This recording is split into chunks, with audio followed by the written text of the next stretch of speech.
to the Mike Holcomb Athletic Complex. We're right here on the Riverbank, where tonight your Breathitt County Bobcats will be taking on the Greenup County Musketeers.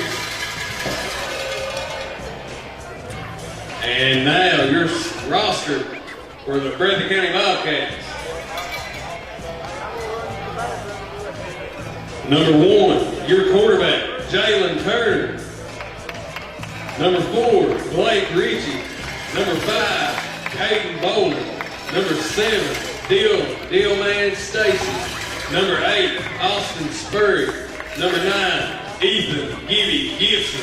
Number 11, Tyler Bryant. Number 14, Dalton Roberts. Number 15, senior Darren Noble. Number 18, senior Yeah, it should be a great night, Bradley. We got a 2A team versus a 3A team, and we'll see what the Bobcats have for the Musketeers here tonight. We're happy that the Greenup Musketeers can make the trip down.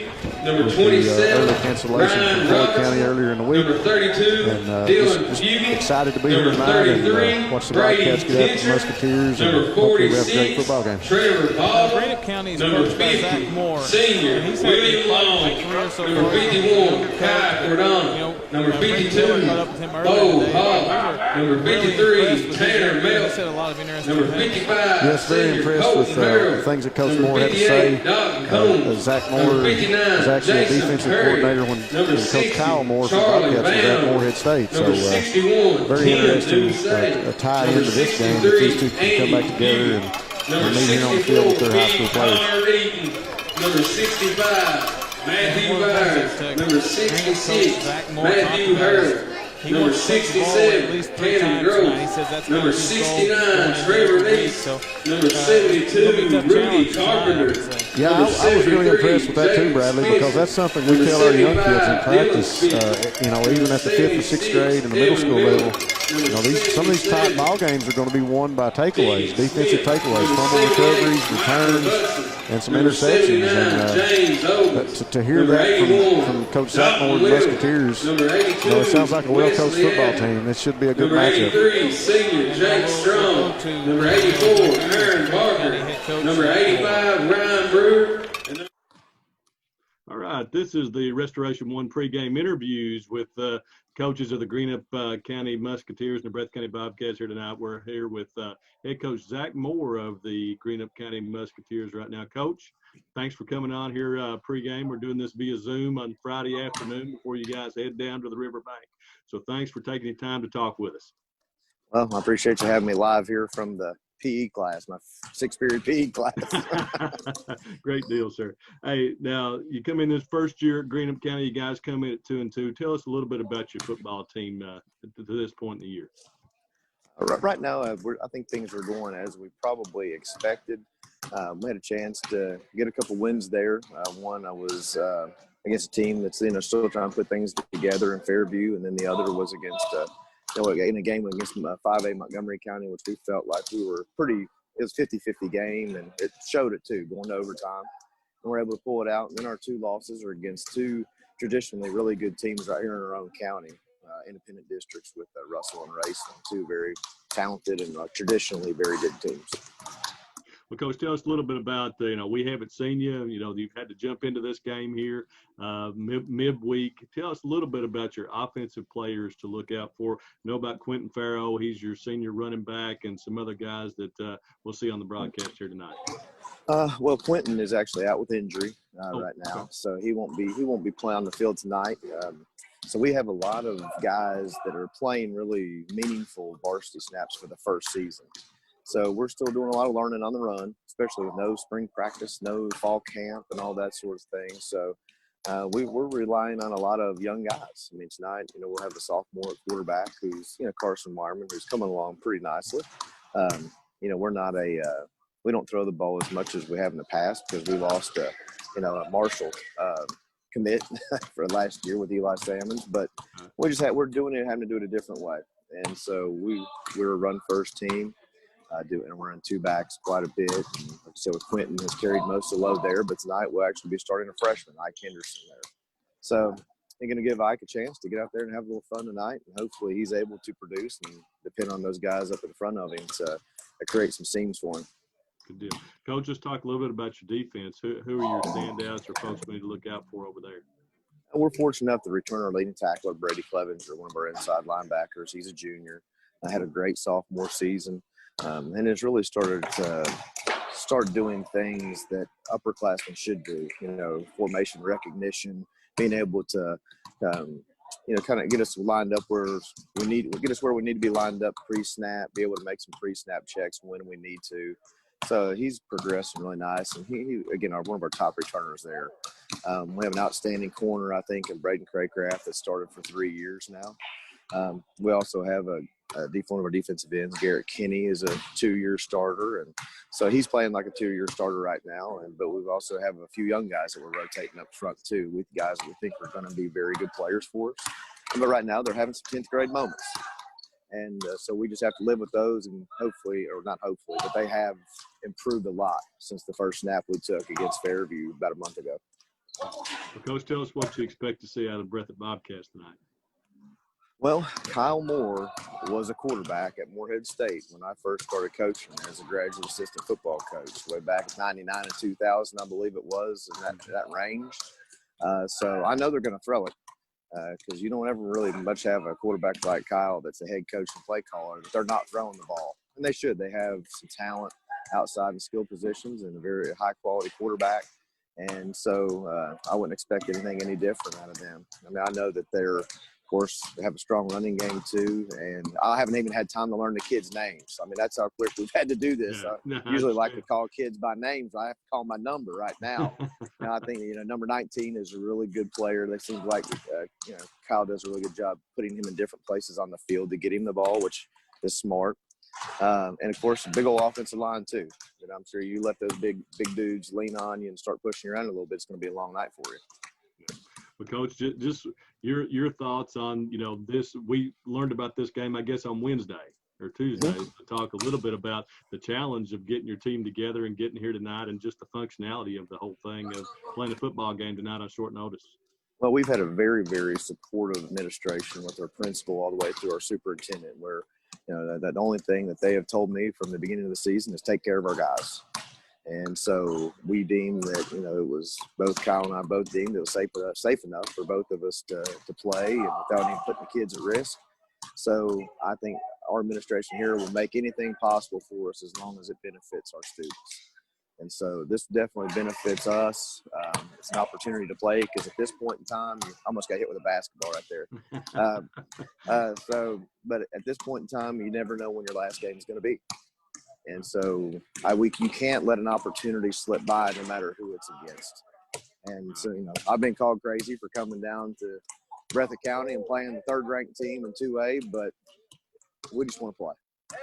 Thank you. Well, Coach, tell us what you think your key is to a Greenup County victory here tonight. With every week, I believe we have to take the ball away 3 times. If we can take the ball away 3 times or more, then we're going to have a really good chance of winning. If we're unable to do that, or a turnover margin is in the red, then we're going to have a really difficult time having a chance to win. So I think that's always the key. And it seems like with most turnovers these days, because of the lack of practice and reps that all the kids have gotten, are usually self-inflicted. Maybe it's a botched handoff or snap or a wrong route run or something like that, and a high ball, whatever the case may be. So we've got to get more of those than we're giving away, that's for sure. And I'd like to be on the +3 end of that if we would have a chance to win on the road. Well, Coach, thank you for your time. Coach Zach Moore of the Greenup County Musketeers. This has been the Restoration 1 pregame interview with Coach Moore. Sir, we'll let you get back to your PE class, so thank you. It's a good thing I might get hit here if I'm not paying attention. Thanks a lot. Appreciate you guys. Good deal, sir. All right, that was Coach Zach Moore. Rob, what are your takeaways? Like I said earlier, I was really impressed with Coach Zach Moore's interview. The way he talked about the Musketeers need to take away at least 3 takeaways on defense from this Bobcat team tells me that he's defensive, oriented, and we know that he was a defensive coordinator at this school. So really impressed with his interview. Seems like a great guy. He seems like the type of person you'd be wanting to lead a fine group of young men on the football team. Brendan Miller told us that kickoff is going to start at 8:15. Brandon County was a little late getting here, so kickoff is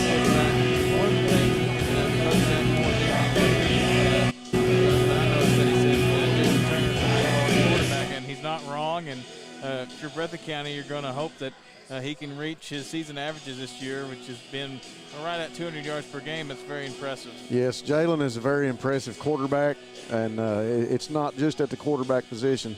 Jalen's a very impressive athlete. He can do a lot of things on any field that he steps on, or any court that he steps on. And Jalen's a fine young man, and we'll see here tonight that his maturity level's come a long way to last year. He's grown athletically also, so he's one of the state leaders for a reason, Bradley.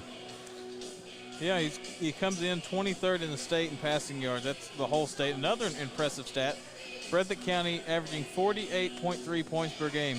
That's 6th in the state, not just 2A, but the whole state. So Coach Moore, former quarterback, he's got himself a high-powered offense this season. Yeah, Breathitt's not lost a whole lot from last year as far as points scored per game. We lost a lot offensively when you think about the running backs and so forth that aren't here this year, but we've still got a lot of good players on this Bobcat football team, and these guys have put a lot of points on the board this year. And offensively, this team can score from about anywhere on the field at any moment. Brendan Miller caught up with Coach Kyle Moore, and now we'll go to that interview with Brendan and Breathitt County head coach Kyle Moore. All right, this is the Restoration One pregame interviews tonight for Breathitt County and Greenup, and we're here with Breathitt County head football coach Kyle Moore right now. Coach, thanks for joining us, and tell us right now, a quick turnaround this week, been a very eventful week for the Bobcats schedule-wise. Tell us about where your team stands right now headed into this Greenup game. It was a quick turnaround. We started out sort of preparing for Morgan County as a coaching staff, and then that changes on Sunday to Floyd Central, and then that changes on Wednesday to Greenup. And we're pretty fortunate here. We've got a pretty a consistent program. We're not a program that's an offense or defense of the week kind of thing. So all week we've worked on what we do and getting better at what we do, and that's a typical week for us anyway. So hopefully the quick turnaround don't hurt us too bad. Well, Coach, talk a little bit about your team's mental state. I mean, this is kind of a start again, stop and start again season. We all knew it was going to be this way potentially. And now we've lost 2 district games that have had to be rescheduled and had an open week last week. So I know you had a blue-white scrimmage last week. Tell us about the team, how that went, and how things are looking right now. Yeah, it went good. The scrimmage did. The kids handle these changes. I think they adapt better than adults do most times. But the kids have been in good spirits, had a good week, and have continued to work hard and do the things that they need to do to be successful. And during our scrimmage last week, our offense looked pretty sharp, considering we hadn't had a game. Or it's hard to sometimes you worry about kids being able to get up for practice or like you say a blue-white game with when you get the kind of the air let out of you when they find out they're not playing. So it's just. It's a hard thing to do, but we, like you said, we've kind of anticipated some of it, and we're just fortunate to be getting to play tonight. Yeah. Well, Coach, let's talk a little bit about Greenup County. Short turnaround. You find out on Wednesday when Floyd gets shut down, so you have to get them on the schedule. What do you know about them? What do you expect to see out of Coach Moore, Zach Moore's Greenup Musketeers?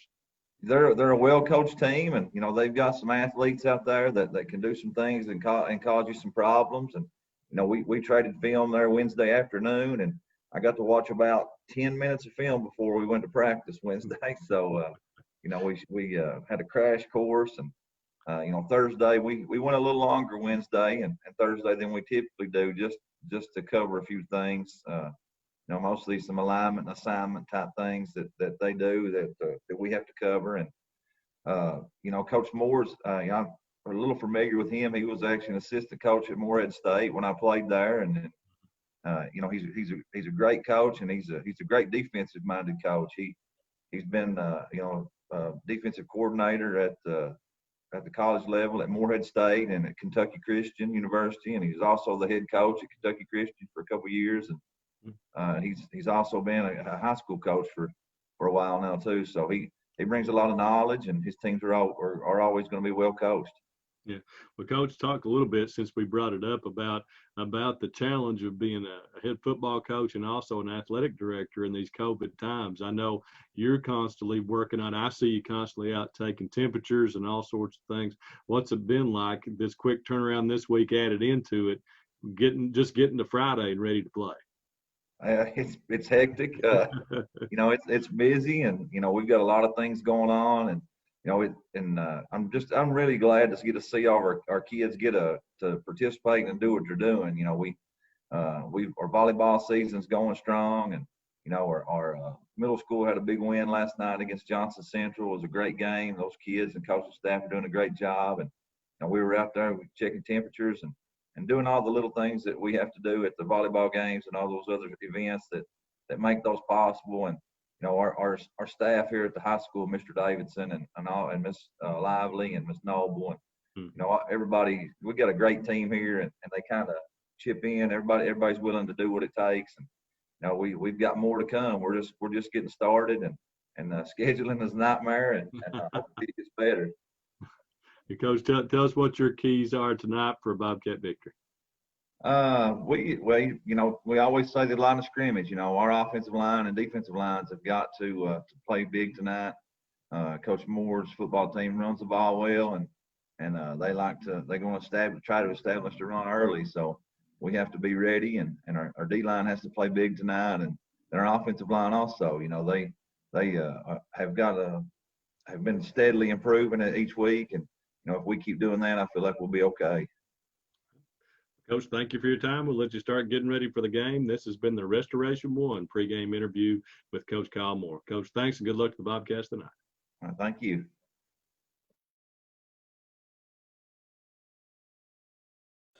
That was Brendan Miller with Breathitt County head coach Kyle Moore. We are about 15 minutes away from kickoff here. The game has got pushed back. I'm Bradley Charles here with Rob Hounshell. Now, Rob, what'd you take away from the interview with Coach Moore? Well, you know, like Coach Moore stated in the interview, the Bobcats have worked hard this week on their game, on a situation where a team cancels and you get word halfway through the week that you're playing somebody different. You don't have a lot of time to watch film. You don't have a lot of time to prepare. The best thing you can do is work on what you do best, and I think the Bobcats have worked fundamentally. They've worked all week on doing things that, you know, that they do them better. They did have a blue-white scrimmage and got the guys a little hitting time and a little practice, and let the kids get after a little bit, and you know, get ready for this week's game. I think the Bobcats are going to have to adapt, you know, to a 3A team that comes in here that relied heavily on the run game. We'll see if the Greenup County quarterback's going to put the ball in the air like they have in the warm-ups. Should be very interesting tonight, Bradley. I think Coach Moore's got a good game plan. I think he's brought a team in here that will bring it to the Bobcats and make us fight for a win. Well, part of that game plan is throwing to Austin Sperry. Sperry 16th in the state in receiving yards per game, averaging 102. So, and that's the whole state, not just 2A, whole state. So, you know, a young player, underclassman, but he's definitely got a bright future, and he's produced very, very well this season in the passing game for the Bobcats. Yeah, Austin's a fine young man, great receiver. He's played quarterback in some of his younger years, and a fine athlete. If you want to throw the ball up and want somebody to go after it, you want to throw it up to Austin Sperry. The kid's got some height. He's got good length. He can reach up and get the ball. As we've seen him do already this year, he's made some things happen in that end zone by catching some great passes. Coach Zach Moore, Greenup County's head coach, something that I noticed from his interviews that he said, you know, Lane Weddle's a really good player. Well, he actually called him by his number. He didn't know his name yet before it got scheduled late. But he said, you know, Lane Weddle's a really good player, and Coach Moore gets him the ball in a lot of ways.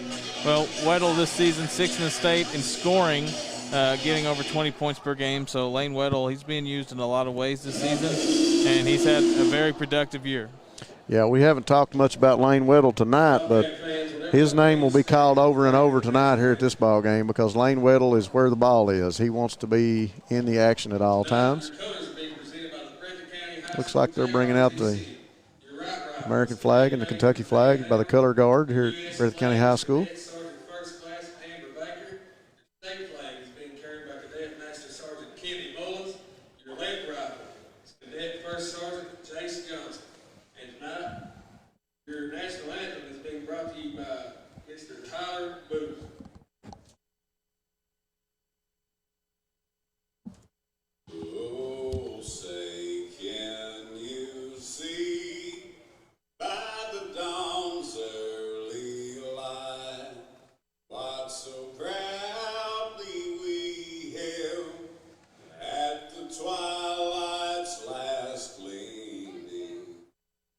Whose broad stripes and bright stars through the perilous fight. Oh, the ramparts we watched were so gallantly streaming, and their rockets' red glare, the bombs bursting in air, gave proof through the night that our flag was still there. Oh, say does that star-spangled banner yet wave? Oh, the land of the free and the home of the brave. All right, that was Tyler Booth with the national anthem. He actually sung the national anthem at the UK game last week. So, Yeah, a great rendition by Tyler Booth. We were blessed and fortunate to have him here last night at our Johnson Central versus Breathitt Middle School game, and he brought with him a little bit of attention, to say the least. He was here watching one of his family members who plays on the middle school, Jason Tolson. Middle school had a big win last night against Johnson Central. all right, we got about 10 minutes till kickoff, and we're going to send it to a commercial break. This is Bluegrass Sports Nation. Hello, I'm Cameron Adams. I'm running to serve the people of Breathitt, Powell, and Wolf as circuit judge. I grew up in the hollers of Breathitt County, and my legal background includes criminal defense, prosecution, and civil plaintiffs' work. If you are looking for a compassionate, competent circuit judge who truly understands the people he serves, cast your ballot for Cameron Adams this fall. The next time that you visit us here at Appalachian Regional Healthcare, things will look different. In creating a safe place, healthy space, our staff will be masked with the appropriate PPE based on the specific risks and clinic settings. You are going to look different as we urge you to come in with a mask, scarf, or bandana covering your nose and mouth. We'll be screening you for a temperature, asked a few simple questions, and you will receive a sticker showing that you've completed the screening process. Don't ignore your healthcare needs. The safest place you can be is in our hospitals and clinics. Our new normal may look different now, but our mission has always been about improving health and promoting well-being. As the leaders in infection control, we're committed to providing a safe place, healthy space for everyone in our community. ARH, the healthcare system of Appalachia.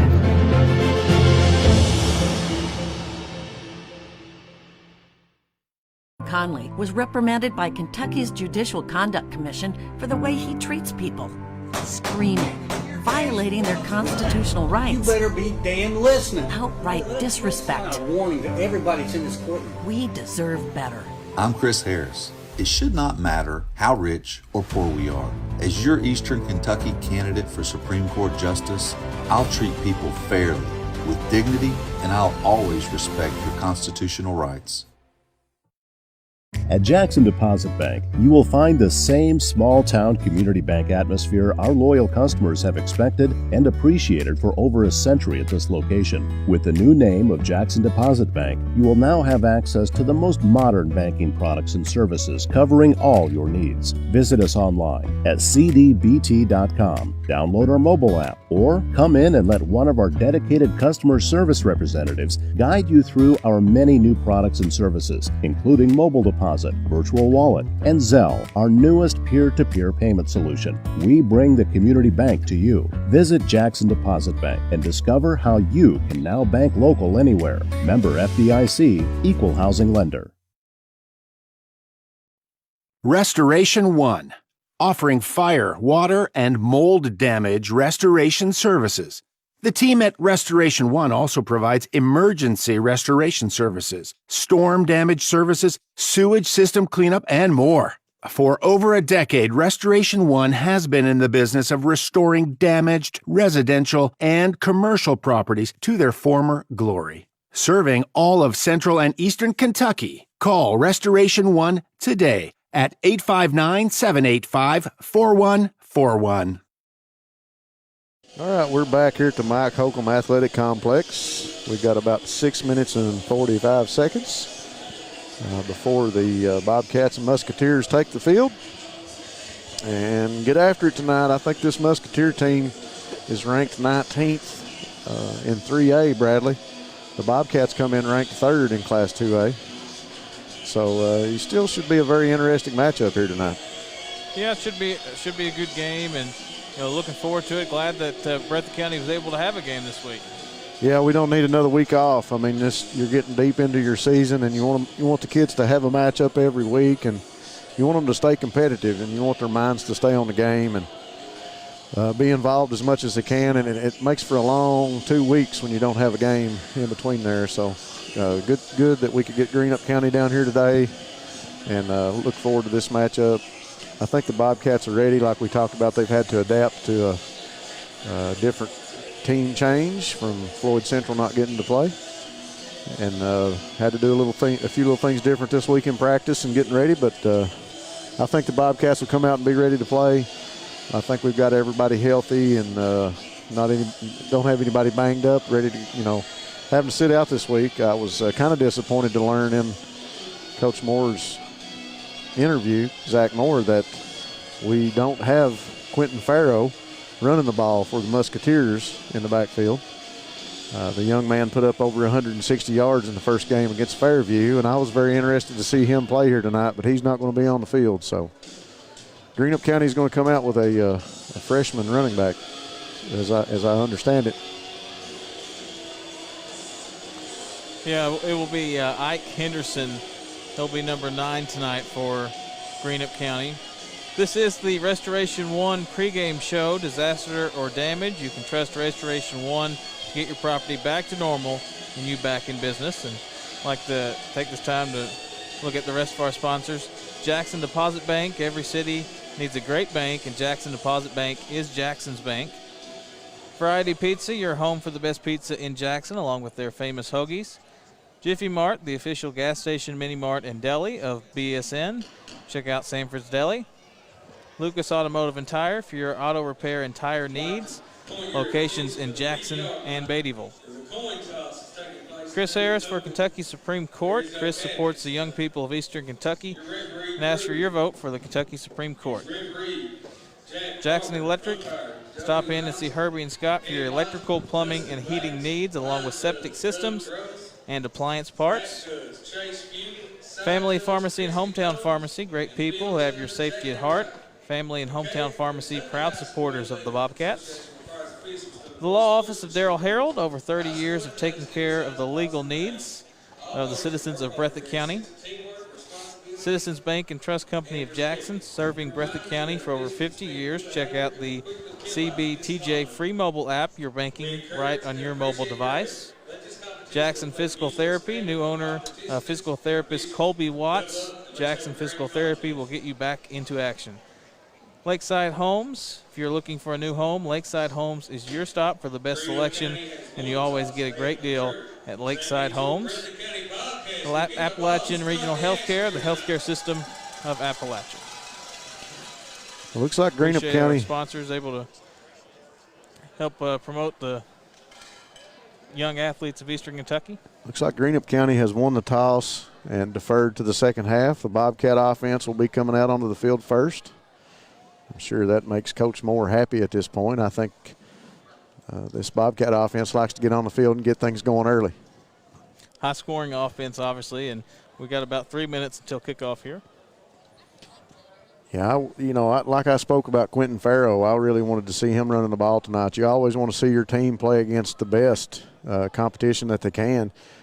We hate that he's not able to be on the field playing for Greenup County Musketeers tonight. But another young man you want to watch out for in that green and white uniform is number 4, Carson Weirman.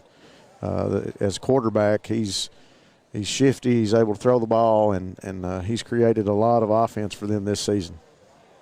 Yeah, 34 of 60 on the season, 5 touchdowns, 2 interceptions, averaging 93 passing yards per game. So he's obviously a pretty good passer. As for his receivers, Austin Clarkson, 22 receptions in 4 games for 3 touchdowns and 224 yards. So Number 2, Austin Clarkson, will be a player to watch on the Greenup County offense.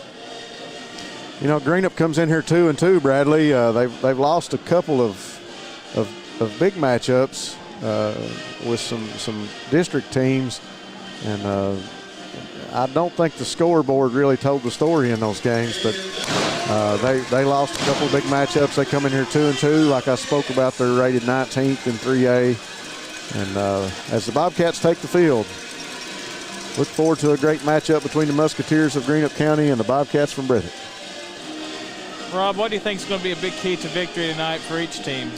Well, you know, you look at the Breathitt Bobcats, and we've talked about their explosive offense. They're an explosive team. Their offense can score from anywhere on the field.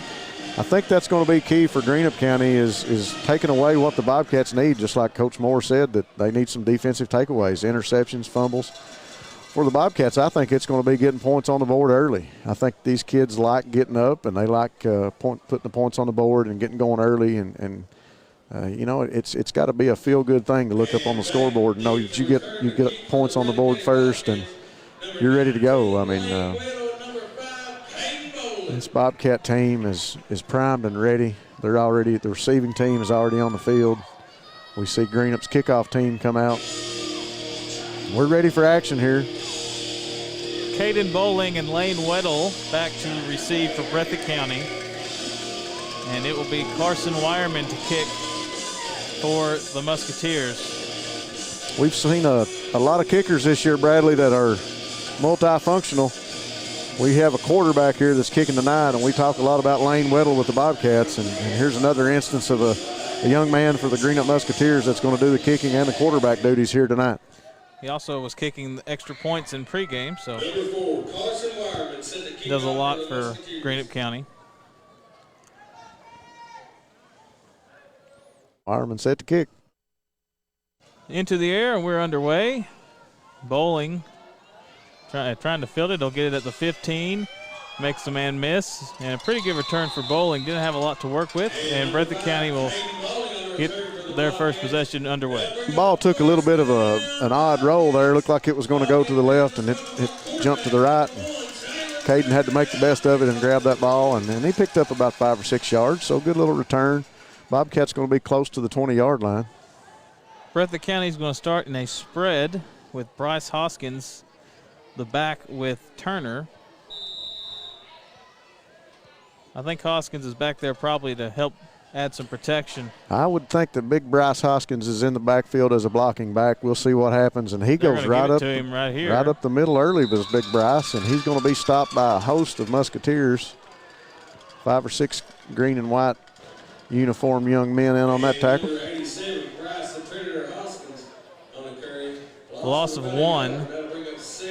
Coach Moore will send in another play. You know, Bryce does have good speed, so we'll see what he can do back in the backfield. We'll see if he's going to punch it up inside, maybe run some off tackle out of this set. Typically plays tight end or slot. Weddle in motion. 2 backs now next to Turner. Turner checks the sideline now. Gets the snap, hands off Weddle near side. Weddle trying to turn the corner. He does. Nice run by Lane Weddle. Right there's what we were talking about, a great block by Bryce Hoskins. I don't know if they're going to call that one back, but looked like a good block from here.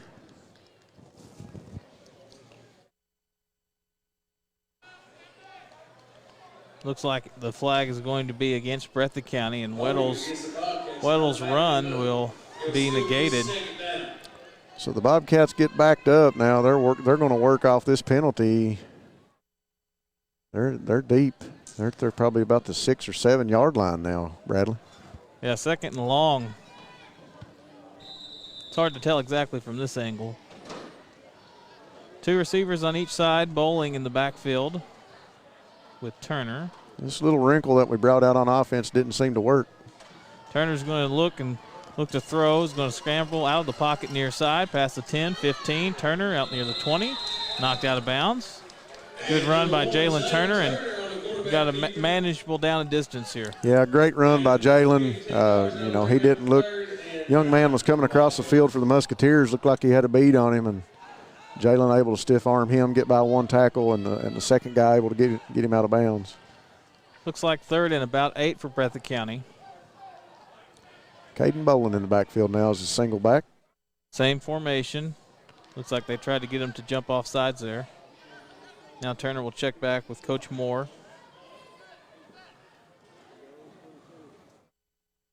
Turner gets a snap, looks to throw. It's a screen. There's Bowling. He's got the first down. And a nice run for Caden Bowling. That's the reception. That's the way the screen is designed to work. Catch that little short pass right in behind your lineman as they let go of a few blocks. And a great pickup by Caden Bowling. And great play call by Coach Moore. Yeah, it was. You know, we tried to get them to jump off sides, and with about 20 seconds on the play clock, that didn't work. And they were able to get another play in. And what a great call by Coach Kyle Moore. First down now for Breathitt County. A Restoration 1 first down for the Bobcats. Weddle in motion, and we get a flag. False start. Second penalty of the drive against Breathitt County.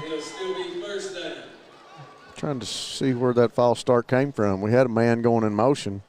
Weddle was the man in motion, and they never did give us a number on the false start, but I'd be interested to see where that came from. 1st and 15.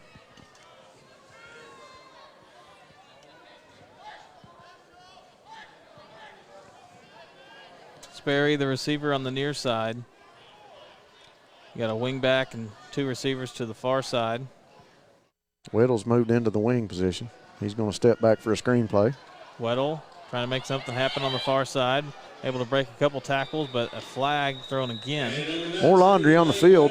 Got another flag down on that far sideline over next to the Greenup Musketeers. Let's see what this call is.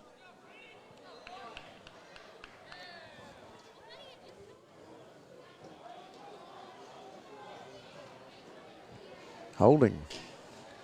So the 3rd penalty against Breathitt County here in the first drive, and I can't imagine Coach Moore is pleased with that. It's going to be a long night if the flags keep coming out like that, Bradley. We hope that these little mental mistakes can get cleaned up and this offense can get going. Had a hard time getting to the 40-yard line tonight, and it's been in part with penalties. Offense doing a few little things different, moving some people around. We've not seen that out of the Bobcats before, so that's something they've worked on this week in practice. Back to the same formation as they were on the last play. Play clock down to about 7 seconds. Greenup County shifting some players up front. Turner drops back, looking to throw, and he fires over top of Bryce Hoskins. And the pass from Jalen Turner intended for Bryce Hoskins. Kind of in the territory where Blake Ritchie was, and the 2nd and long now for Breathitt County.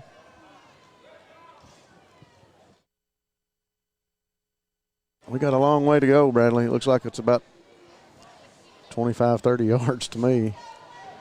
Penalties really hurting the Bobcats right now. Greenup County has a lot of people in the box, too. Yeah, they've got them stacked up inside, man on man, guard and Turner tackle. over the middle to Weddle, and it was almost intercepted. Braden Craycraft he had a play on it. Craycraft is one of the young men that if you look up Greenup County and do any research on them, watching film or reading about them, his name's in there. He's made some plays and done some things for Greenup County that has had him on the field for a couple years now. And Coach Zach Moore even mentioned him in the interview with Brendan Miller, too. One of the first players he mentioned when he was talking about his defense. Here's Turner. Turner over for the middle, and it's caught by Sperry, and he'll be just shy of a first down. Great pickup. Little pitch and catch from Jalen Turner to Austin Sperry. Great catch coming across the middle. Bobcats have a manageable 4th down. Looks like about 4th and 5. About 4th and 5. Looks like Coach Moore's going to roll the dice here. Yeah, it's early, Bradley. I would say at this point in time, let's see if we can get a little momentum. Let's get our guys going. Let's go back and do some things that's worked and get our offense started up. Got a timeout for Breathitt County. You think Coach Moore changes his mind here, or you think he's going to keep the offense on the field? That's kind of what I was watching for, to see if we had any personnel change up front. And, yeah, there's some guys coming off the field. No, that was the punt team that came out in initial thought maybe they were going in. And Coach Moore puts them back on the sideline, and he's talking to his offense right now, Bradley. So they're looking over the field and talking about this play that's going to be coming up. Well, against Middlesboro, they ran a fake punt, Breathitt County did. Yeah, Lane Weddle is really good at that. The first year that he really punted for the Bobcats, he kind of had that mentality and Coach Moore let him, you make the decision. If you think you can get those yards, go ahead and take it. On a short down, fourth and short situation, Lane was known for taking that snap and just tucking it and running it and picking up the yards for the first down. I think the Bobcats will come out this time, Bradley, and stick to something we know. Offensive line gets set. Let's see what happens. Sperry here closest to us on this sideline. Blake Ritchie on the far sideline as a receiver. They might run a quarterback power here with Turner. They'll hand it off to Weddle. Weddle close to a first down. He will not get it. Not going to pick it up. Unless he gets a really good spot. And number 19, Lane Weddle on the carry. That's a first down. They're going to spot it and say the Bobcats got a first down, Bradley. That's a surprise by me. I didn't think he picked that one up, but a really good spot by the line judge, and ball spotted, and that's a first down. Restoration 1, first down for Breathitt County. Still have not gotten into Greenup County territory yet. Yeah, we're 8 minutes and 45 seconds left here in the first quarter, and Breathitt's yet to make it into the Musketeer territory. Turner hands it off to Bowling. Bowling up the middle, and he'll fall forward for a pretty good gain. Pick up of close to 5 yards by Caden Bowling. Good run up inside. Caden Bowling on a carry gain of about 6 yards. Offensive line's got to get those guys moving out of there. That was a big key to that play working as Caden went right up the middle. And up front, Breathitt County, like they do against most teams, they have a bit of a size advantage. Yeah, Breathitt's blessed to have a real big and a real strong line. Here's Turner looking to throw. Defender closing in over to Weddle. First down, Breathitt County. Weddle out about the 29-yard line. We were talking about Lane Weddle earlier, and when you get him in the open field, Bradley, he's hard to hold on to. And nice little short pass from Jalen Turner over to Lane Weddle, and good pickup of yards, another first down. Mason Salmons for Greenup County came close to getting a sack on Turner there. Yeah, I was watching that play. Caden, kind of let that block go, and he faded out here on a little bubble and was looking back for a pass, but Jalen had his eyes downfield. Hoskins in the backfield with Turner. 3 receivers near side, 1 receiver to the far side.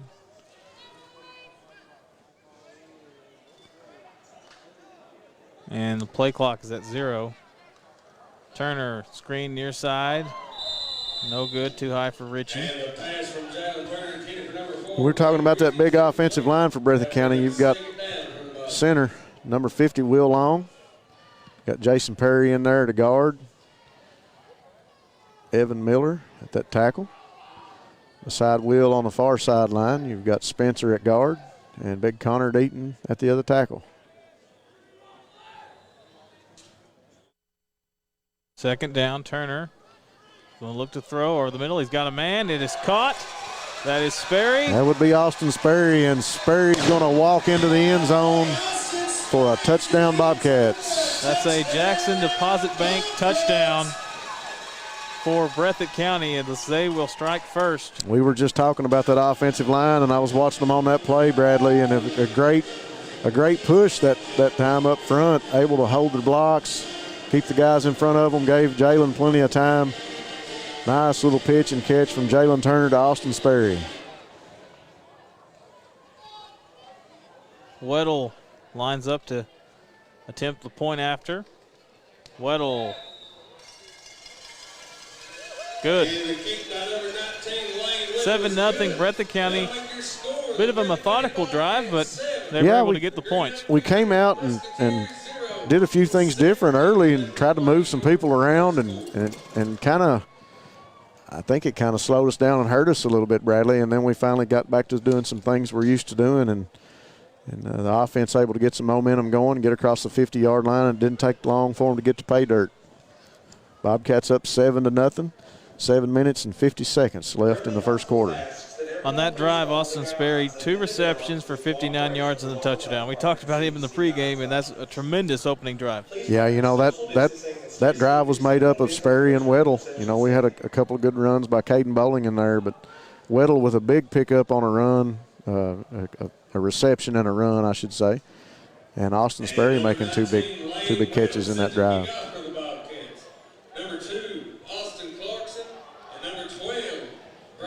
So Lane Weddle comes out for the Bobcats to kick off.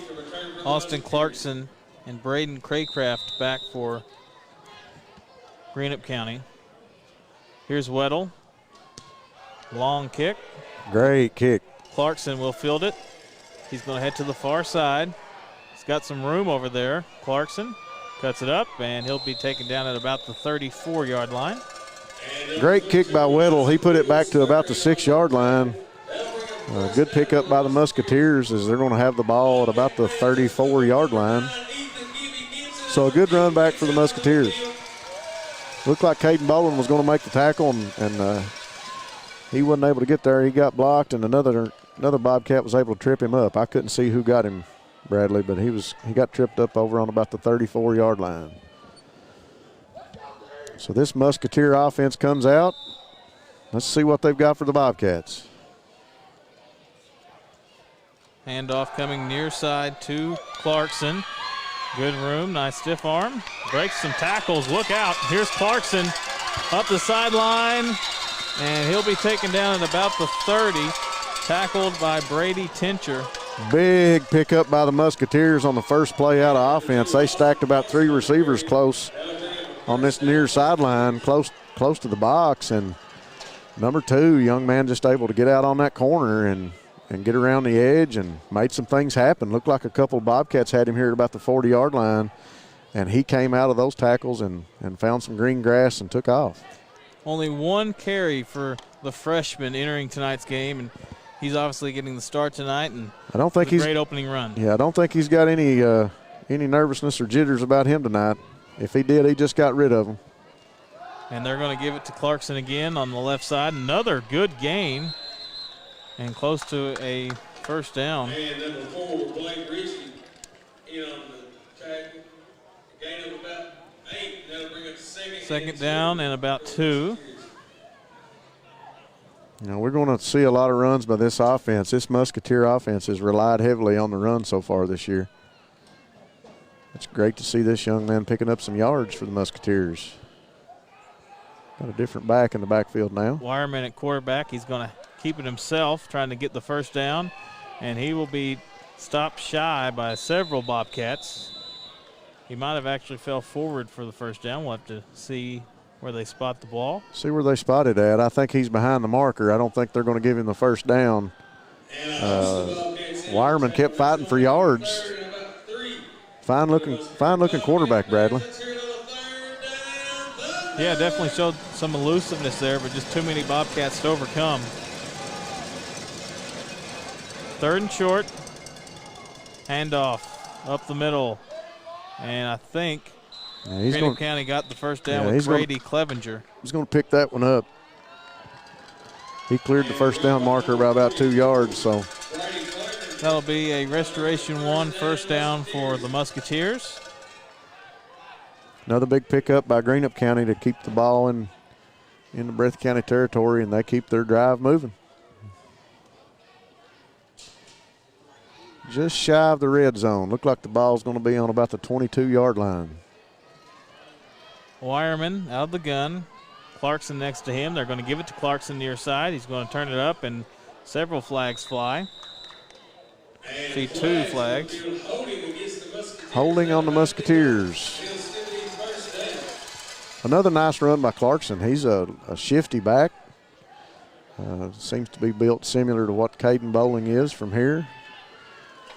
And he's got good speed. He was able to cut up in that time, just run it right up in off tackle, and would have been a good pickup if we hadn't had a holding penalty.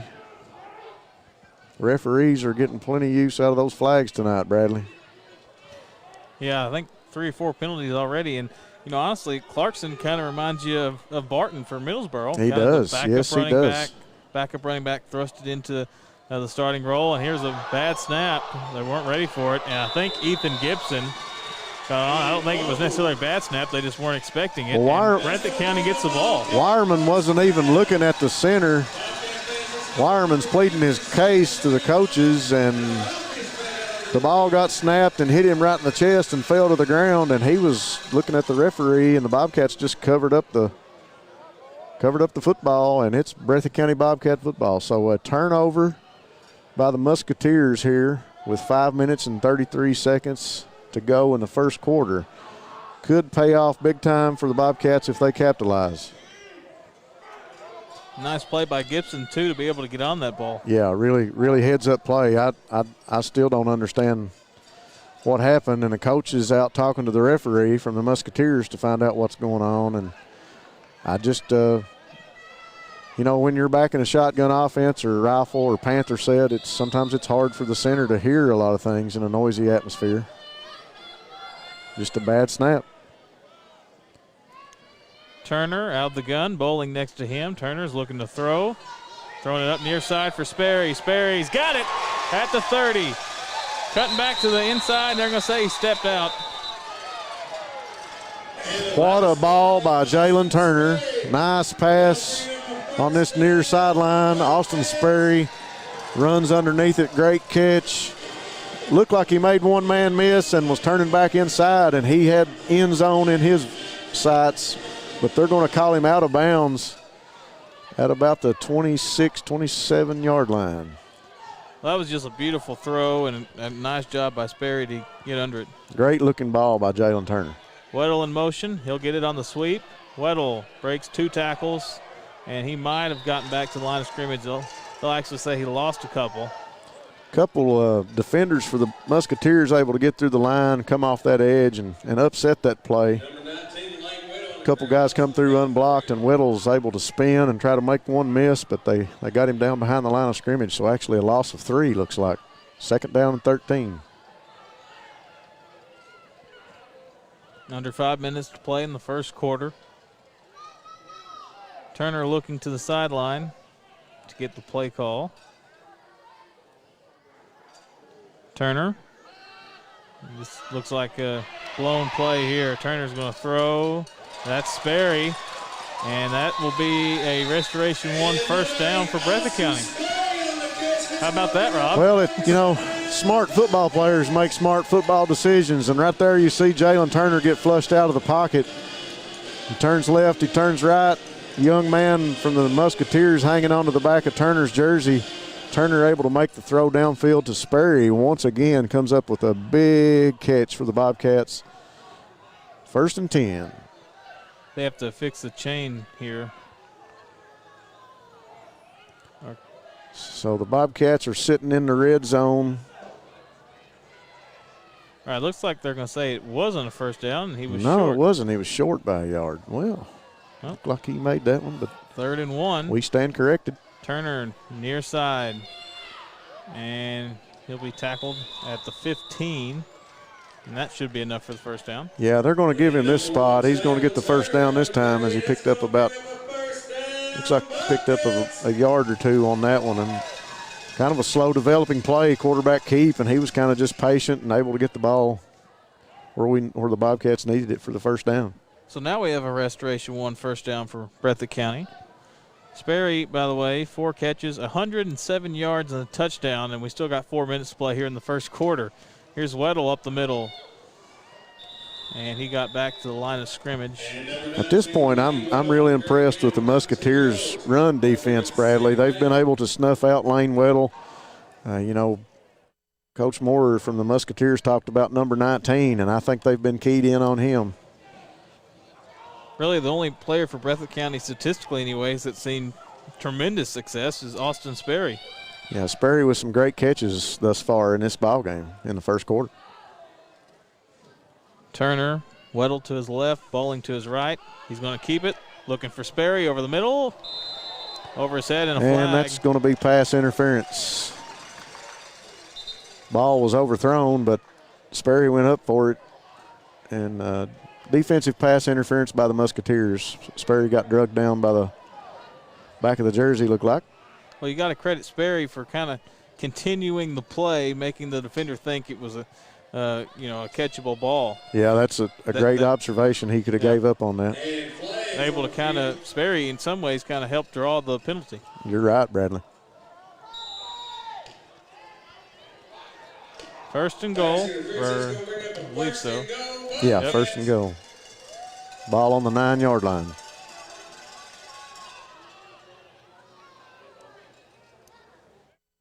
Two receivers each side. Turner, he's going to run to the left. Cuts it up. Pushing, falling forward. And the ball came out late. Whistle came real early. Jalen's still fighting for some yards, and the whistles came and the ball came out, but they're going to say it was down.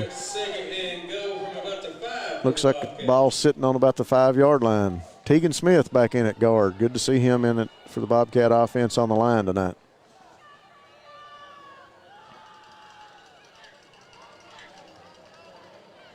Two minutes and 50 seconds to go in the first quarter. Bobcats lead 7-0. Three receivers to the right. Turner is going to hand it off to Bowling. Bowling, not a lot there. And slammed down. Tackle on the play by Hunter Clevenger for the Musketeers, just a sophomore. Like I said, I'm really impressed with this Musketeer run defense. They've been able to snuff out a lot of the run plays that the Bobcats have threw at them tonight. Not a lot of big pickup of yards inside like we're used to seeing from Caden Bowling and Lane Weddle, and that's just in part from this Musketeer defense.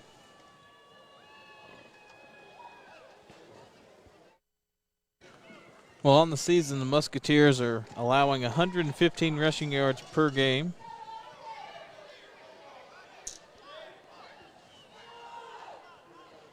Trips to the right of Turner as well. Turner's going to roll out. There's Weddle. Dropped it. Ball. Wow. Ball thrown low, and Weddle reached out to get it, but just couldn't grab it in time. He was all alone, and I believe the coaching staff has decided to kick the field goal. Looks like the Bobcats bring out the field goal unit. We see some members of the team changed out on the line. Quarterback Jalen Turner comes out for a break. Blake Ritchie will be the hold for Lane Weddle. This drive started when Greenup County had a miscommunication and fumbled the ball away when they snapped it without the quarterback being ready. Here's Weddle with the field goal, and it's no good. Well, the ball was lined up kind of on that far hash mark, Bradley, and about a 15, 20-yard field goal attempt by Weddle just went wide to the left. And that's the hardest place to kick it is from that far hash when you're a right-footed kicker. So you kind of have to kick it back across your body, and that's the hardest kick. Had a good angle on it, but just a little bit too much, and just came up wide left of the field goal. Bobcats holding on to a 7-0 lead with 1 minute and 45 seconds to go in the first quarter. Weirman brings his offense for the Musketeers back on the field. And they showed some promise there in that first drive until the miscommunication. Yeah, right. Weirman, high snaps, going to hand it off. Great running lane. On the run was Ike Henderson. Henderson's the young man that Coach Zach Moore talked about in his interview. I think I'm correct in saying the young man's a freshman. And he's going to get some reps in here tonight. Austin Clarkson was a senior, not a freshman. My bad. It was Ike Henderson who was a freshman. Henderson's a freshman. Yep. All right, here's Henderson again. Henderson, look out. He's got some running room and taken down at about the 42 by Lane Weddle. They said that the Greenup County's coach said the running back was a freshman. He was starting a freshman, and Clarkson was out there, and I just assumed he was a freshman, but he is not a freshman. It was Ike Henderson. Well, Clarkson and Henderson both good-looking running backs for the Greenup Musketeers. Here's Weirman. He's going to hand it off. That's Henderson, and he'll get about 3. Tackle made by Darren Noble. Brought down quick that time by Noble. Through the line of scrimmage, maybe a pickup of a yard or two. Noble able to make that tackle this time. Looked like the same play that they ran first play out with Henderson that time. 40 seconds left here in the first quarter. Weirman's looking to throw.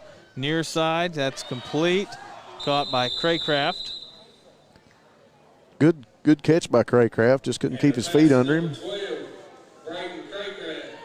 Number 18, Hall, was coming in for that tackle.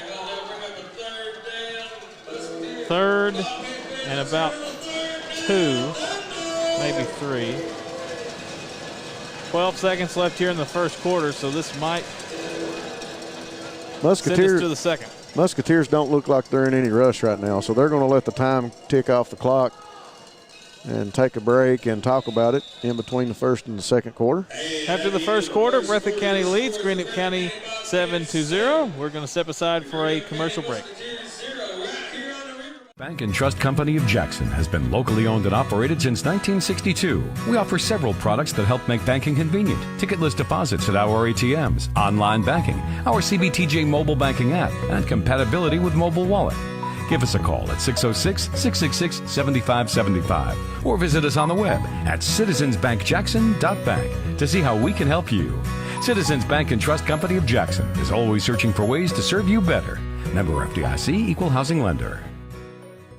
Family and hometown pharmacies have been serving Breathitt County for over 20 years and are proud to support our local athletes. They are hometown owned and operated by Portia and Everett Dunaway. Portia and Everett want you to know that family and hometown pharmacies are here for you with all the changes happening with Medicare Part D. They can answer questions and help guide you through open enrollment, which is happening October 15th through December 7th, 2020. Give them a call today at 606-666-5519 or 606-666-5500. Hello, this is Paula Clemens-Combs, and I'm asking for your vote for Kentucky State Representative. I am first and foremost a mother who works, loves, and cares for her family. Second, I am a spiritual person who will not lie, manipulate, or insult people for votes. Third, I am the only person on the ballot who can and will work across party lines for you. Vote for the true values candidate with an unblemished criminal record and a history of work and education. Paid for by campaign fund of Paula Clemens-Combs. We had a first down run by Brady Clevenger, and they're going to give it to Clevenger again. It was 3rd and short, and the Musketeers were able to get the gain for the Restoration 1 first down. Good running game here tonight by Greenup County. Very impressed with the way they moved the ball around, 3 or 4 different backs running the ball. Weirman out of the gun. He's going to hand it off. Clevenger again. Powerful run, taken down by Lane Weddle. Yeah, that's what I've noticed about all these backs, Bradley, is they're not against lowering their shoulder and bringing the ball right at you. So, and another good thing, they keep their feet moving. I mean, their legs are churning, and those backs are going to pick up some yards even after you get one man wrapped up for a tackle. It's going to take 2 or 3 guys to bring these backs from Greenup County down. And that's how it should be. Handoff up the middle to the fullback, and he got to about the 15. There's a new back, number 41, I believe. Chase Atkins.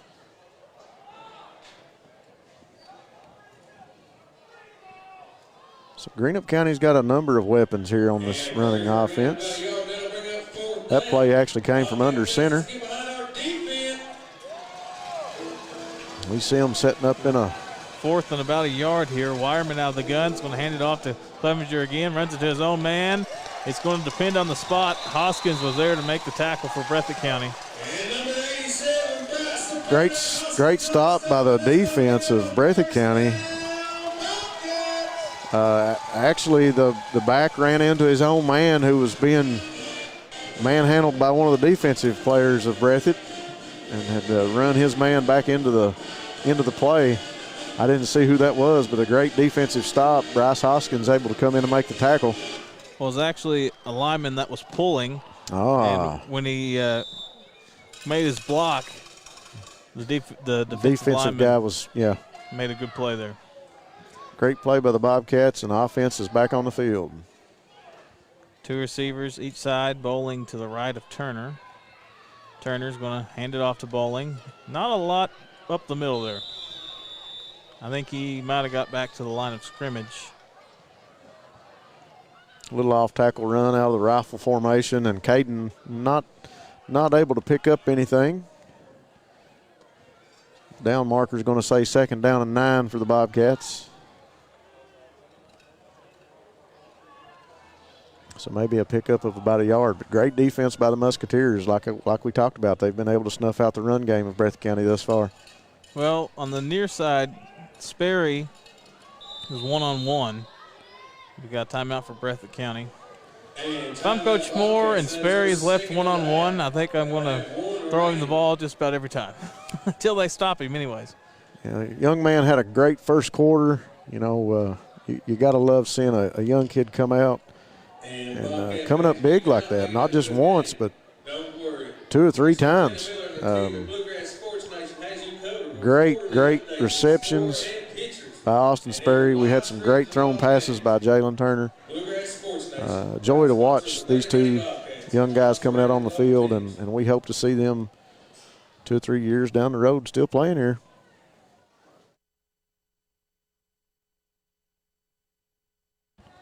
Second and about 9 here for Breathitt County. What do you expect Coach Moore's going to dial up here? Well, you know, we listened in the interview, and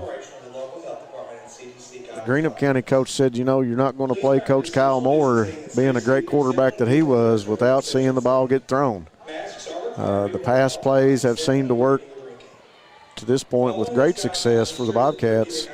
With the run game being snuffed out, I think you're going to have to get Lane Weddle out in space, meaning you want him to get over around the sideline if you're going to have a successful run game right now. But I look for Coach Moore to throw the ball, and like you said, let's throw it to Austin. Well, he's one-on-one again. Turner's going to look to throw. He's going to heave it up for Weddle. Weddle makes the play. What a reception by Lane Weddle.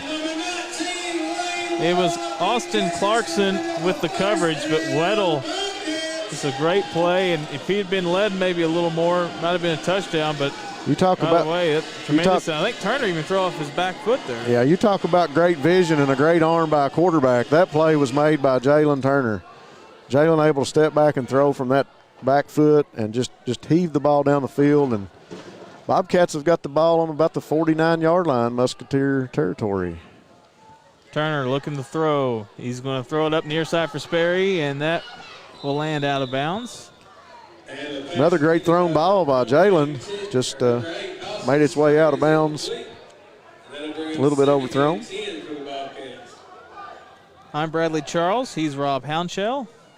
Ty Back is our producer tonight, as always.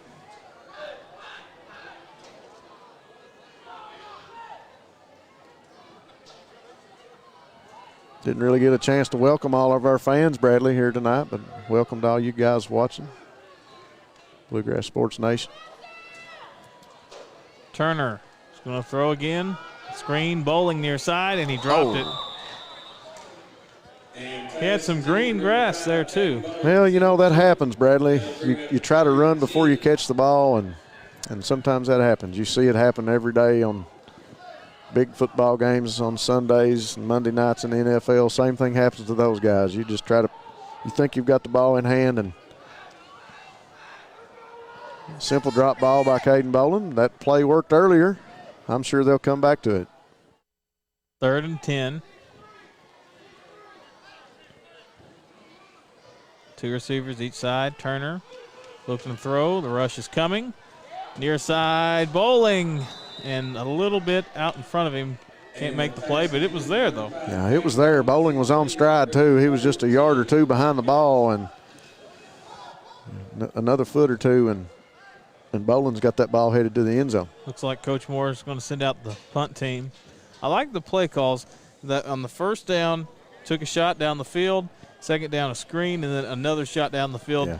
You know, that's one of those, when you take those shots downfield, it kind of loosens up the defense. Then when you go with a screen, it kind of takes away some aggression, and then another shot downfield. So I like the play call. And Weddle trying to pin Greenup County, and he will at about the 5. Nice punt by Lane Weddle. Yeah, great punt by Lane. He's pinned them back around the 5-yard line. Just a great kicker. And like you were talking about the play calling, great shots down the field by Coach Moore. And with this lineup of receivers that the Bobcats have, you know one of those are going to come up big here in a minute. And even if it doesn't work, you know if you're a defensive coordinator and you see 2 shots down the field, and the one with Bowling, he had a step on his man. That definitely plays into play calling and, obviously changes strategy a little bit. So I definitely like taking shots down the field. Even if they don't work, I think they can be beneficial. Well, Breathitt's had a hard time opening up the run game, and this passing game that they've got going is going to do that. It's going to set the defense back a little bit. There's no one on the receiver on the far side. Let's see if they notice it. And finally, they each notice at the same time. They're going to throw it to him anyways. And we might have a flag. We will. That's going to be pass interference against Blake Ritchie. Pass interference on Blake Ritchie as he just ran the receiver out of bounds. And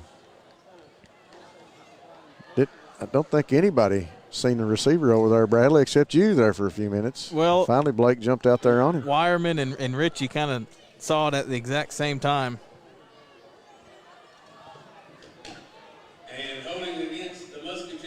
They're going to call holding on the Musketeers and pass interference on the Bobcats. Got 2 flags from 2 different referees.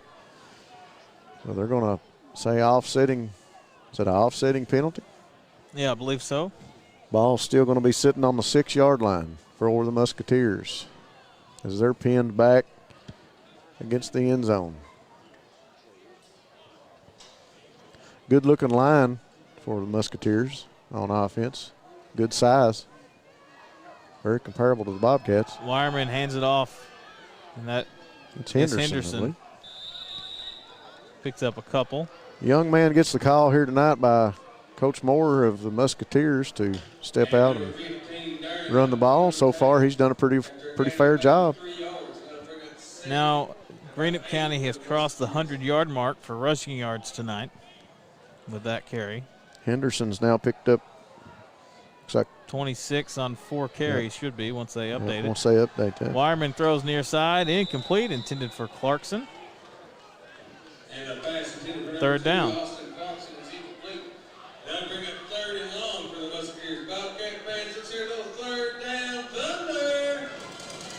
So the Musketeers find themselves 3rd down and about 7 yards, looks like to me. And let's see what Weirman and the offense can do. And if you're Breathitt County, if you can get a stop here, you'll get good field position. Yes, very good field position. Defense getting set. Looks like Brady Tencher's creeped up on the line. Maybe thinking blitz here by the Bobcats. Tencher's set. Weirman looks to throw. Near side, he's got a receiver. He fires. Got it. That's Clarkson. Clarkson up the near sideline. Look out. Weddle knocks him out of bounds. Big pickup by the Musketeers. 38-yard line is where they'll have their Restoration 1 first down. That Clarkson on Hoskins just looks like a mismatch to me. I mean, yeah, I would agree. Bryce is a big young man, and he's got great speed for his size, but Clarkson's a little shifty back, and you get him out in space, and it's hard to catch that young man. Like you said, he's very similar to the Barton from Middlesboro. And encroachment there, Michael Hudson. Hudson from the defense of Breathitt County going to cross over into the neutral zone. That's going to be a flag on the Bobcats. 5-yard penalty. So we're looking at 1st and 5. Weirman set for the Musketeers. Weirman looking to throw. He's going to evade the pocket. A flag is thrown. First down if it stands, as Weirman will get taken down at about the 44-yard line of Breathitt County. But flag coming in back here in the back, and yeah, that's what I thought it would be. It's holding on the Musketeers. Came in there right around the offensive line, so that's what you're going to be looking for. Holding on the Musketeers, and that's going to back them up.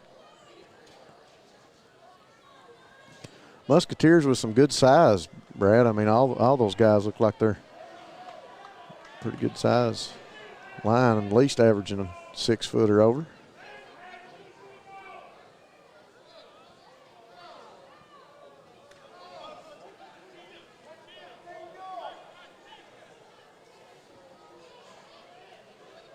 We got 1st and 21.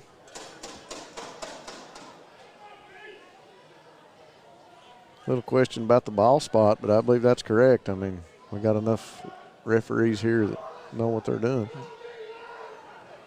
Weirman is going to hand it off to Clarkson, far side. He's having to do a lot of running, but ain't able to get much. Wasn't able to get much going north that time. He was running east and west, and you're not going to gain a lot of yards that way. They're not going to give him anything. 2nd down and 21.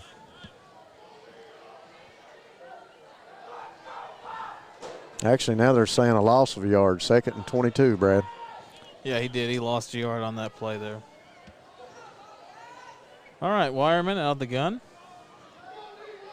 He's going to hand it off. That's Henderson near side. Henderson going to pick up about 2, maybe 3.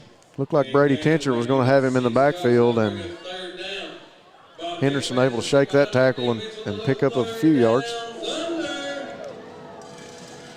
Still 3rd and long for the Musketeers. Ball on about the 31-yard line. 3rd and 17. Hoskins will come out. Bowling will sub in for him. Weirman looking to throw. Protection holds up, and now he will be sacked. He's going to be brought down by number 78, yep. Michael Hudson. Michael Hudson was there. I think Ethan Gibson brought some pressure as well, and now the Musketeers will have to punt. You like to see a young man, if he makes a mistake, be able to make up for it. Michael Hudson made up for it right then with that big quarterback sack. Weddle and Bowling will be back for Breathitt County. Weirman set to punt. Comes near side to Bowling. He's going to bounce, and Bowling will get away. Takes a Musketeer roll here.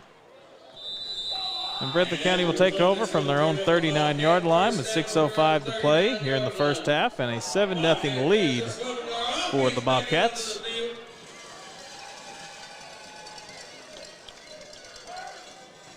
Bobcat offense been methodically moving the ball, like you said earlier, Bradley, down the field.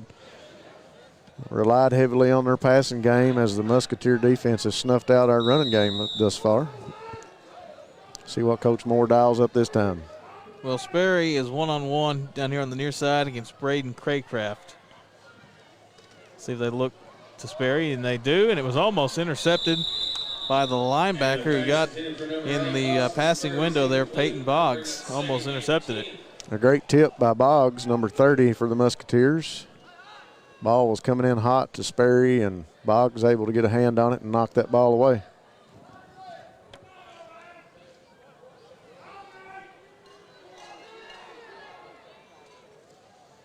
Turner out of the gun. They got Hoskins, the tight end, on the far side. Panther set with two running backs, one to each side. Give to Weddle. There's Weddle to the left, and he'll power forward. Only picks up 2 yards. The running game tonight for Breathitt County has not seen the production they typically see. You got to credit Coach Zach Moore's defense. Yeah, Zach Moore's run defense, I think you're starting to see why he was a defensive coordinator at a couple other football coaching positions that he's had in his career. This run defense for the Musketeers has really snuffed out the Bobcats tonight. Nothing working inside or off tackle for the Bobcats. Minimal yards to this point. Turner going to look to throw. Sperry's one-on-one. He's going to throw to Sperry. Sperry can't come down with it. No flags. Good ball thrown up to Sperry. Sperry had a man on him, and he went up for it. Just couldn't get a hold of it. 4th and 7 now for Breathitt County. And they're going to punt it away. 5 minutes and 15 seconds left in the second quarter. Bobcat punt team back on the field. Looks like we got Craycraft back deep.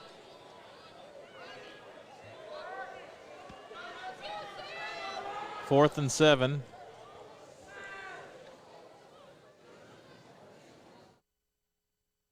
Weddle going to send it away. Good punt. And they're going to let it roll, does Craycraft. You know, defensively, lets it roll. Defensively, when you're sitting there looking at Wayne Weddle and he's looking back and forth across the sidelines, you got to wonder if he's going to run that fake punt. I mean, that's got to be in the back of your mind if you're out there on the field. Especially if he was studying sees some green there. Yeah, he was studying the field right then, and almost made me think that he was thinking fake punt. But green grass, not green jerseys. Yeah, green grass. Here comes that Musketeer offense back on the field. Breathitt County's defense tonight done good so far, hosting a shutout. Weirman looking to throw, and almost tipped by Hoskins. It was intended for Austin Clarkson. Hoskins had a hand out there. Almost picked off.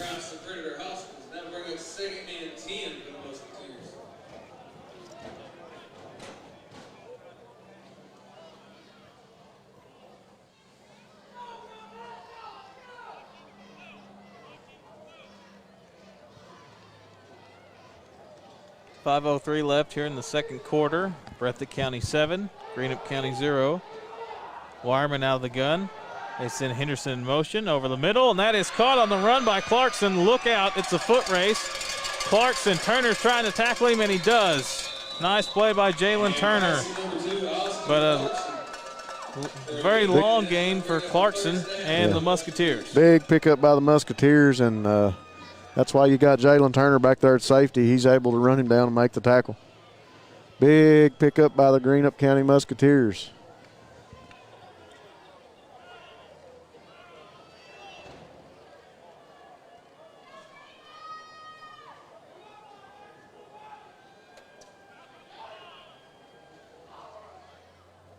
.12 seconds here on the play clock.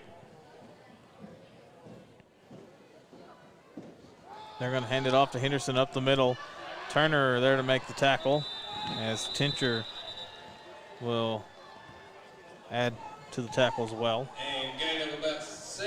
Coach Zach Moore goes back to Henderson now that the Musketeers are in the red zone and knocking on the door of some points here and some pay dirt. You see Henderson going out. 44, I believe, is that Clevenger? Brady Clevenger. Clevenger back in the game for the Musketeers. You got to like this run game, though, from Musketeers, and they got a lot of different weapons. 10 seconds left on the play clock. They're going to hand it off to Clevenger, far side. Clevenger, nice run, but a flag comes in. And number 44, Brady Clevenger on the carry, but there is flags on the field. Man, he's a great back. I mean, you line him up in a power set or as a power back or a fullback, and great young man that's got some blocking ability, and he can really get down the field when he needs to. See what this flag's going to be.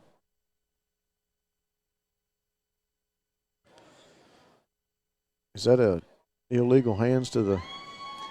Well, it's against Breathitt County. Thought it was illegal hands to the face by the way the signal looked, and it's against Breathitt, so it's going to put the Musketeers even closer to pay dirt. As they got the ball spotted on about the 4, is it about the 3 or 4 yard line? Looks like about the 3 yard line. Yeah, I think about the 3. There's 6 seconds here on the play clock, so Greenup County's going to have to play this, get the snap off quickly, and they do. Clevenger up the middle. He's into in. The end zone, touchdown, a Jackson Deposit Bank touchdown for the Musketeers, and we're a point after away from a tied ball game. 3:49 to go in the second quarter. The Musketeers able to punch it in with this run game. Able to get the ball into the end zone, makes it 6-7. And they're going to bring out their extra point. Kicking team, which is made up of a young man doing the work tonight for the Musketeers, Mr. Weirman, Carson Weirman, number 4. Quarterback duties, extra point kicking duties, punt duties. He does a lot for the Musketeers. This will tie the game if it's good. And it is tied at 7 with 3:49 to play in the first half. We've got ourselves a ball game here, Bradley, 7-7. Greenup County has relied heavily on that run game as they've used 4 young men to bring the ball down the field. Yeah, Greenup County has rushed for 116 yards tonight. Breathitt County only 32. But on the flip side, for the passing game, Breathitt County has thrown for 164 yards, 107 of those accounted by Austin Sperry, 92 passing yards for Greenup County. And number 19, Lane Weddle. Yeah, you got to wonder about Greenup's offense with Quentin Farrell in the ball game. You know, I don't know how many plays in the offense they've not been able to run without him in there. It doesn't look to me like they've missed a beat. Greenup County really using that running game, got the ball down the field. Great drive that time, big pickup, one of the first plays. Able to punch it in. Here's the kick. Weirman is going to send it to Bowling. He'll catch it at about his 14. Bowling straight up the middle, taken down at about the 30. And number 5, Kate Bowling on the return. That's going to bring up a first down, Bobcats. 3:44 on the clock for the Breathitt County offense. Bobcat offense onto the field with a little sense of urgency now, wanting to get that ball into the end zone before halftime. Offensive line is set, waiting on the call from Coach Moore. Turner's going to look to throw. Bowling in the flat. Nice catch by Bowling. Turns it up. And he will be just shy of a first down. That's a nice catch, though, by Bowling. Great catch by Bowling and pickup of about 9. Little pass off out into the flat. Bowling was open. Had a little bit of running room. 2nd down and 1 for the Bobcats. Sperry, the receiver at the top of your screen. 3 receivers to the near side. Turner is going to look near side as he scrambles out, throws back to Sperry, who makes the catch as a flag flies. Sperry to the far side, and he's going to run out of bounds at about the 20, and we'll see what the flags are for. Got 2 flags down, one at the 43 in Breathitt County territory, and then one on the Musketeer 40. A couple of flags coming from 2 different referees. Let's see if it's the same call or if it'll be offsetting.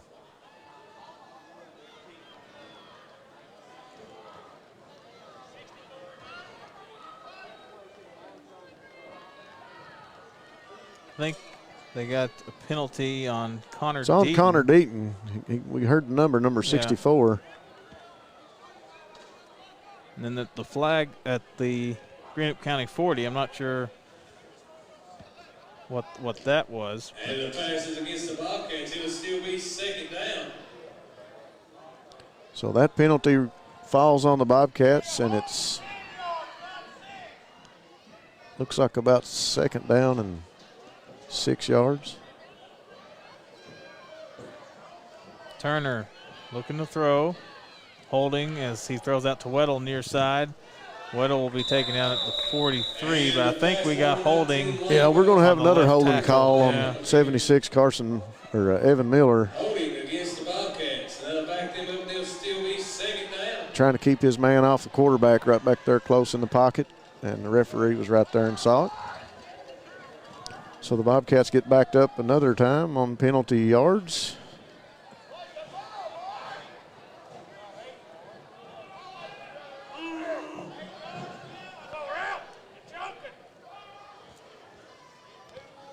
And they're going to back Breathitt County up a little bit more here. Bobcat offense shooting herself in the foot right now, Bradley. Let's hope they can get something going here before the half.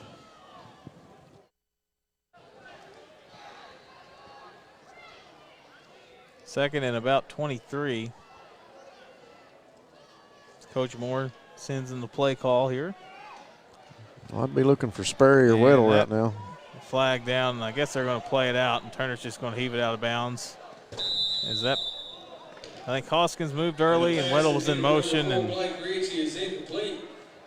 think Turner was looking for the play to be called dead when it wasn't, and just threw it out of bounds. Yeah, I think so too. Look, Bobcat offense just a little bit confused right now on the field because we've got another penalty. Line judge and the head referee talking it over. False start on the offense.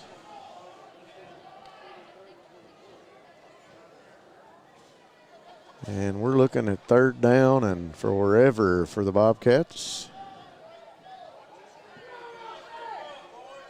Ball on about the 18, no. At the 13-yard line. 2nd down, 23. Weddle near side. Weddle will be taken down in the flat. Good catch by Weddle, and he's got out here to about the 20-yard line. Tackled by Hunter Bonzo. 2:15 to play here in the 2nd quarter. 3rd and long for Breathitt County.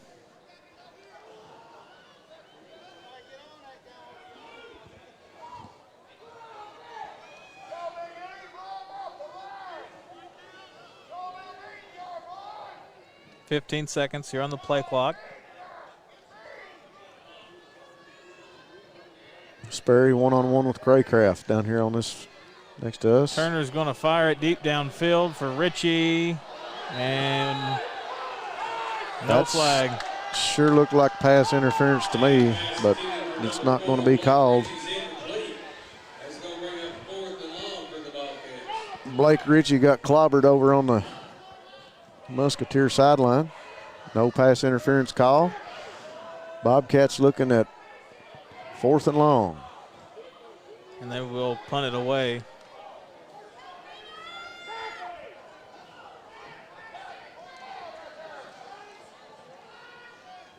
Definitely got some contact before the ball came in. Looks like Breathitt County might be missing a man on the punt team. And I think Coach Moore is going to take his 3rd timeout. And timeout Bobcats. That is their final timeout of the half. I'd like to thank some of our sponsors. Jackson Deposit Bank. Every city needs a great bank, and Jackson Deposit is Jackson's bank. Restoration One, disaster or damage. You can trust Restoration One to get your property back to normal and you back in business. Variety Pizza, your home for the best pizza in Jackson, along with their famous hoagies. Jiffy Mart, the official gas station, mini mart, and deli of Bluegrass Sports Nation. Check out Sanford's Deli. Lucas Automotive and Tire for your auto repair and tire needs. Locations in Jackson and Beattyville. Chris Harris for Kentucky Supreme Court. Chris supports the young people of Eastern Kentucky and asks for your vote for the Kentucky Supreme Court. Jackson Electric. Stop in and see Herbie and Scott for your electrical, plumbing, and heating needs, along with septic systems and appliance parts.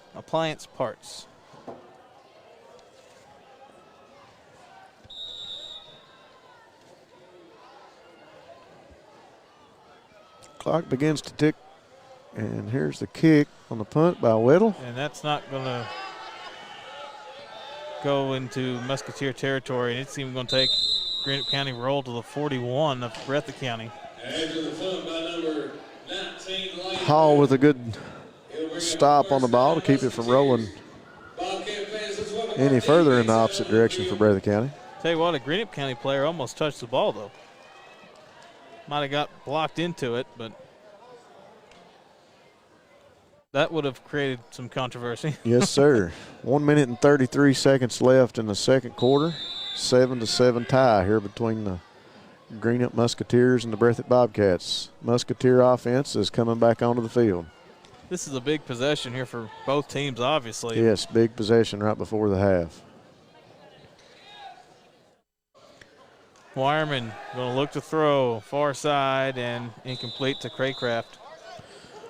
I'll tell you what, Bradley, I think Weirman and one of these receivers are going to connect here shortly. Weirman's got some good mechanics as he steps back at the quarterback position and sets to throw that ball. He means business, and he looks agile, and he's able to get around.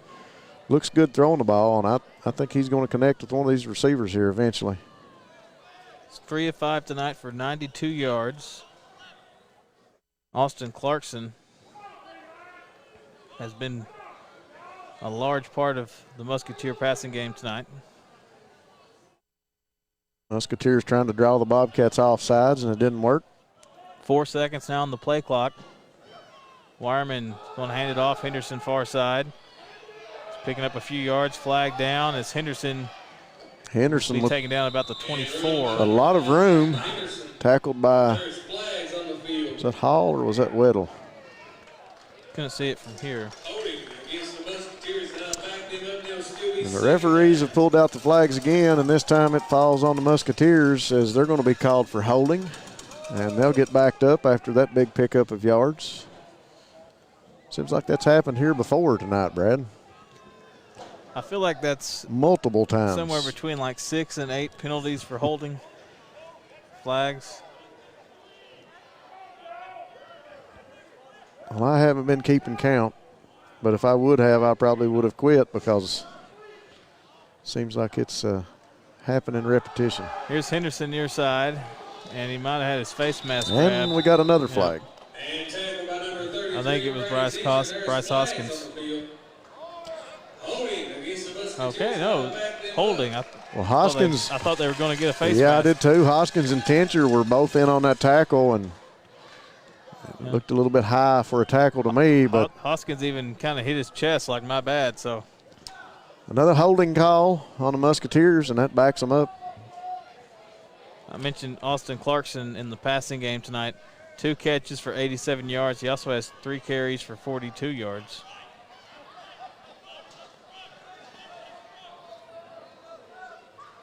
So it looked like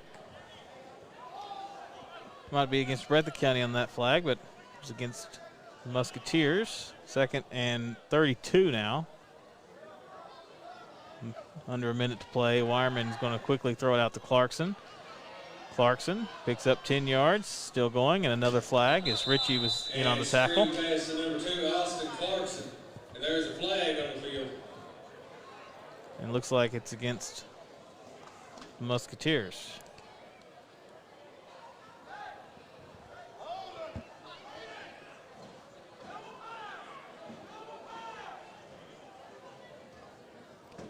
Flag came in from the line judge over there, I believe, on that Greenup County sideline. And they get backed up again.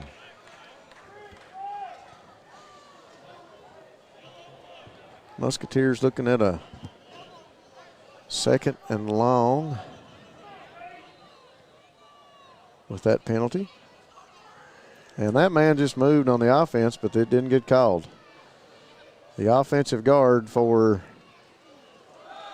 Greenup just moved, and it was not called, and looks like they've got some running room by Henderson. Down to the 40, 28 seconds left, and a timeout for Greenup County. I don't know how you can call everything else out there tonight and couldn't see that move. The offensive guard moved about 6 inches and reset. No call by the refs. Pickup of yards by the Musketeers. Up to about the 39-yard line. So it's going to be 3rd and about 9, 3rd and 8 maybe. I'd like to thank some of our sponsors tonight, Family Pharmacy and Hometown Pharmacy. Great people who have your safety at heart. Family and Hometown Pharmacy, proud supporters of the Bobcats. The Law Office of Darrell Harold, over 30 years of taking care of the legal needs of the citizens of Breathitt County.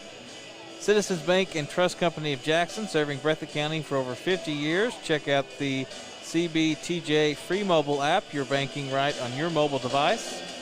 Jackson Physical Therapy, new owner, physical therapist Colby Watts. Jackson Physical Therapy will get you back into action. Lakeside Homes, if you are looking for a new home, Lakeside Homes is your stop for the best selection, and you always get a great deal over at Lakeside Homes. Appalachian Regional Healthcare, the healthcare system of Appalachia.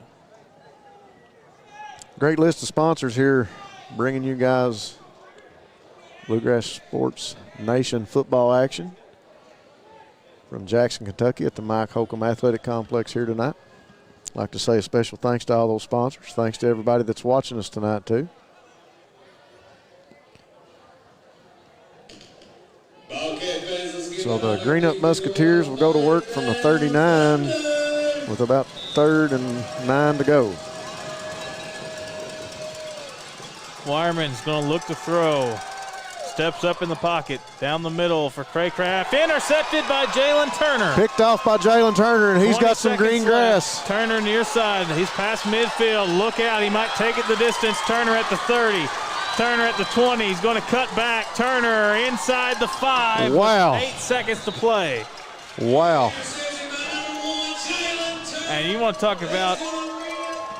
Do you want him to play quarterback or do you want him to play safety on defense? I mean, turning the field, but we got an injured Greenup County player down here at the 10-yard line. That's Craycraft. Yep. Well, just when you thought Greenup County might go into the half with a touchdown lead, Breathitt County has it at the 5, and worst comes to worst, you can run a play and throw the ball to Sperry up on a fade. Maybe that doesn't work. Just kick a field goal and at least go in with the lead. Let's hope that Craycraft is okay down here next to the scoreboard end of the field, and he's up on one knee now. Maybe just got the breath knocked out of him. He's able to move around a little bit, looks like. Still kind of puzzled as what's going on, but looks like we got a flag laying on the field, and the Bobcats are walking back down here to this end, so that play's going to be negated maybe. No, looks like the offense is coming onto the field. Still haven't. So the flag must have been thrown after after the interception. Haven't seen an explanation yet. But the flag had to come in after the interception. The Bobcats are going to take over, looks like, on about the 20-yard line.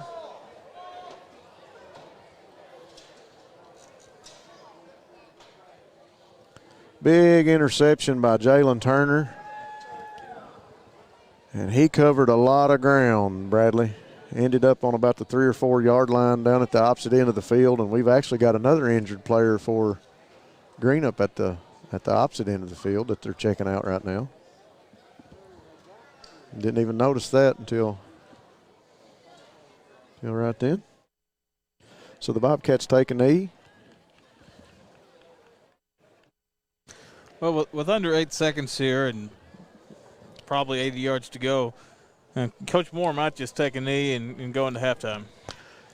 You got two choices. You take a knee and go in with a tie ball game and get your defense built up, come back out on the field after the half. Or you come out and go deep. Mm-hmm. And Austin Sperry. you're going to look for Sperry or you're going to look for Weddle. I would be surprised to see Coach Moore not go for some yardage, but at this. Well, you don't have any timeouts, too. Yeah, in this situation, you got to go deep. I mean, it's a one-play. Well, they got the ball spotted at the 25. At the 25. It's a one-play situation with only 7.8 seconds left on the clock. It's Clarkson getting walked off the field here with some assistance. Well, those are two big names for Greenup County. Clarkson and Craycraft, Craycraft both. So we hope both of those guys are okay. They've been big parts of Greenup County's game thus far. They've been fun to watch, too. Really, really impressed with these young men that Greenup County has come in here with tonight. A great running game they've had thus far, and let's hope both of those young men are okay. Clarkson is helped off and has found a seat on the sideline, and hopefully he'll get checked out and be back. Clarkson has had 6 touches tonight for 141 yards. Wow. He had 2 plays over 30 yards. Like I said, they've not missed a beat tonight here without Quentin Farrow, running back that has been a workhorse for them so far this season. All right, under 8 seconds here in the first half, and Bobcats are going to see if they can put some more points on the board here. And we only got 2 receivers. Hoskins tight end near side. Weddle, he's going to throw back to Turner, and it's going to be intercepted. Wow. Wow. Henderson, the freshman. Weddle trying to get it. Touchdown, Greenup County. What a turn of events. And you could see it coming once Weddle went to throw. Wow. What a turn of events as the Bobcats pulled out a little trickery, and Weddle takes a handoff and looks to Turner. Threw the ball up in the air, and Greenup County man broke on it. I don't even know who ran that back, Ike Bradley. Henderson. Was it Henderson? Yeah, Henderson responsible Henderson. for the Jackson Deposit Bank touchdown. Henderson breaks on the ball and takes it back for a touchdown for the Greenup County Musketeers, and we have a 13-7 ball game with the clock at 0, and they're going to get a chance to kick the extra point. On the final play of the half, he get an interception. That's why you for a take a knee. touchdown. That's why you take a knee. Here is Weirman. No good. Kick sails left, and the Greenup County Musketeers find themselves in the lead 13-7 over the Breathitt Bobcats. Bradley, I think I'm correct in saying that this is the first time the Bobcats have found themselves down at halftime. I believe that's correct. So, well, an action-packed first half, but Greenup County comes out in front 13-7. I'm Bradley Charles with Rob Hounshell tonight. This is Bluegrass Sports Nation, and we'll step aside for a commercial break, come back and take a look at the first half here on Bluegrass Sports Nation. Variety Pizza. Family owned and operated, serving the community with homemade and handcrafted pizzas, sandwiches, salads, and more for over 45 years. Located at 1189 Main Street, Jackson, Kentucky. Available for dine-in and carry-out, with private party spaces available. Stop by and visit us or call 606-666-5454.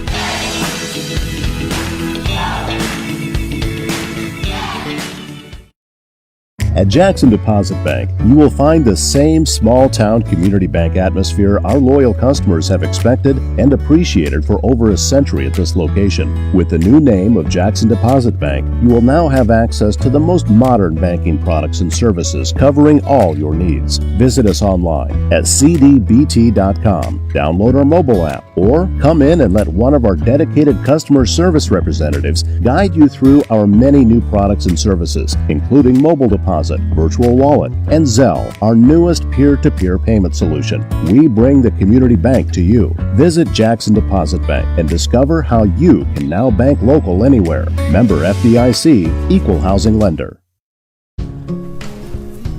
I'm Samuel Bruce Harold, your candidate for Circuit Judge in Breathitt, Powell, and Wolfe counties. Growing up, I spent a lot of time here at my grandparents' home in Breathitt County. My grandmother, a Sunday school teacher, instilled in her grandchildren a deep respect for the golden rule: do unto others as you would have them do unto you. As your next circuit judge, I will continue to do as my grandmother taught me: treat people fairly and with respect, and provide an honest service to the people of Breathitt, Powell, and Wolfe. I'm asking you to vote for Samuel Bruce Harold for circuit judge.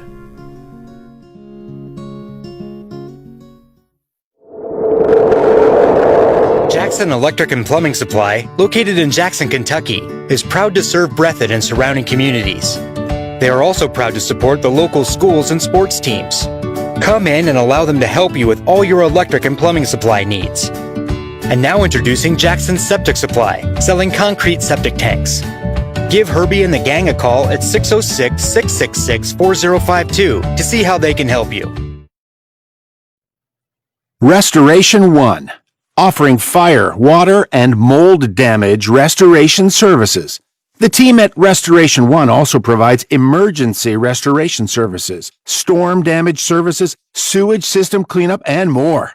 For over a decade, Restoration One has been in the business of restoring damaged residential and commercial properties to their former glory. Serving all of Central and Eastern Kentucky, call Restoration One today at 859-785-4141.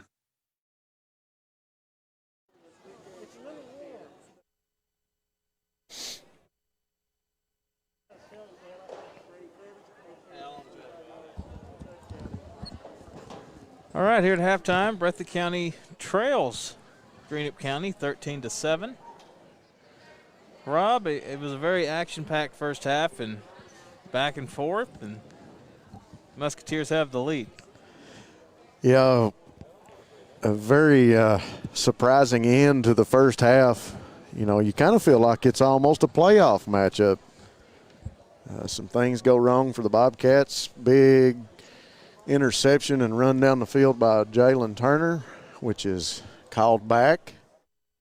And the Bobcats come up with just a few seconds, 7.8 seconds to make something happen and try to get down the field. And little halfback pass just sailed into the arms of the wrong person, Mr. Henderson from Greenup County. And he makes it down the field for a touchdown for Greenup. And the Musketeers find themselves on top of the Bobcats 13-7. Well, in that last, 20, 25 seconds, whatever it was, Greenup was in striking distance, and then you think, all right, Breathitt County may score on the interception return. You got tackled at the 5, and you're like, okay, they're close. They can at least kick a field goal if they want to. Then you get the flag, and then Greenup, with the interception by Henderson, takes a 13-7 lead into the locker room. Yeah, Greenup County is coming here with a four-back interchanging running back system. They've had Henderson and Clarkson, Clevenger. And Wireman's rushed the ball some. Carson Weirman at quarterback has managed this team up and down the field and really performed well here tonight. I'm really impressed with the running game that Coach Zach Moore has brought in here with Greenup County. And I'm looking across the field at Clarkson. We watched him come off the field, and he's took his pads off, and looks like he's going to be on crutches watching the rest of the game. Left leg held up and being supported by crutches across the field. So we hate to see that for that young man. Yeah, and that happened on the interception. On the interception, by Turner. Yep, on the interception. A great player for Greenup County, and we hate to see that happen. We wish him the best. Really impressed with his running style. And we had Bradley. You compared him to Barton from Middlesboro early. Mm-hmm. Very similar back. Bobcats just never really got any offense going. They come out early and tried to do some things different, and it didn't seem to work for them. And when they went back to the playbook, it just seems like they marched down the field pretty methodically, and we didn't move as with a sense of urgency as we usually do, and didn't strike early. And the defense from Greenup County has really snuffed out the running game, and Breathitt's not been able to run the ball like they usually do with Bowling and Weddle. Well, when you look at the stats, Breathitt County just 32 rushing yards, and they had 11 attempts for 32 yards. Greenup County, on the other hand, 138 yards on 21 attempts. So, the rushing game really, to me, is what stands out. Breathitt County averaging basically 3 yards a carry, and you'd like to see that number to be a little bit higher if you're Coach Moore. Yeah, the rushing attempts for the Bobcats have just not been what they usually are, and it's not. I'm not taking anything away from Weddle or anything away from Caden Bowling. It's just the fact that Greenup County's run defense has come prepared, and they've got some good athletes, guys able to get across the field. The Bobcats have found themselves running east and west, looking for yards, and when you don't get north and south down the field, you're not picking up yards. So Greenup County Musketeer defense has really come in here, and Coach Zach Moore, like we talked about, was a defensive coordinator. He's been a head coach at Kentucky Christian and defensive coordinator there, and also at Morehead State. So he's defensive minded, and he's brought these young men in here, and right now they're holding the Bobcat offense, which is usually high powered and explosive, and has quietened them down.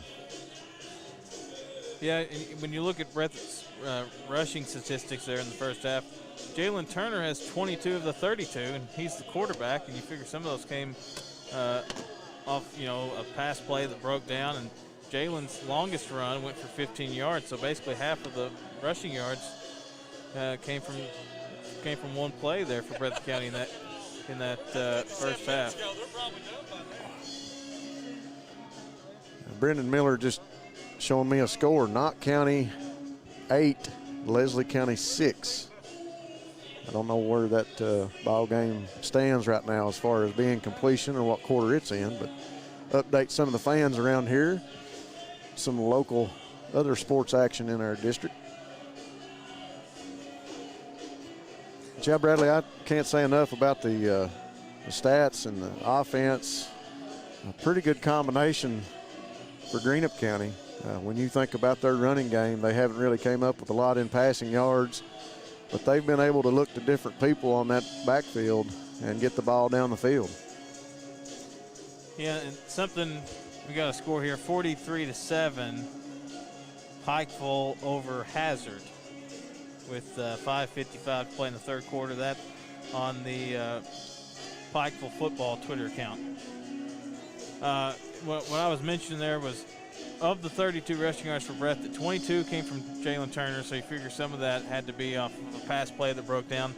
Jalen's longest run was for 15, so that's half the yards. If you take out Turner, you know, Breathitt County's averaging maybe just over a yard a carry, and that you gotta be able to get more than that, especially you know, as an offensive lineman, a yard per carry is not going to be enough. And you know, obviously, you know, we both played those positions, and you got to have more than a yard to carry. Yeah, if you'd have told me at the beginning of the ball game that at halftime Lane Weddle was only going to have 5 yards, I'd have told you were talking about the wrong young man. You know, 5 yards a carry is usually what Lane Weddle has on a bad night, and he's just not got going. You know, it's one of those deals where it takes 1 or 2 players from a defense to get off a block and get in the backfield and maybe make a misdirection, slow things down, and Greenup County has done an excellent job of that tonight. And we're sitting here looking at a Breathitt Bobcat offense that relies just as much on the run game as they do the passing game. You know, the bright spot for the Bobcats in that first quarter and that first half was Austin Sperry.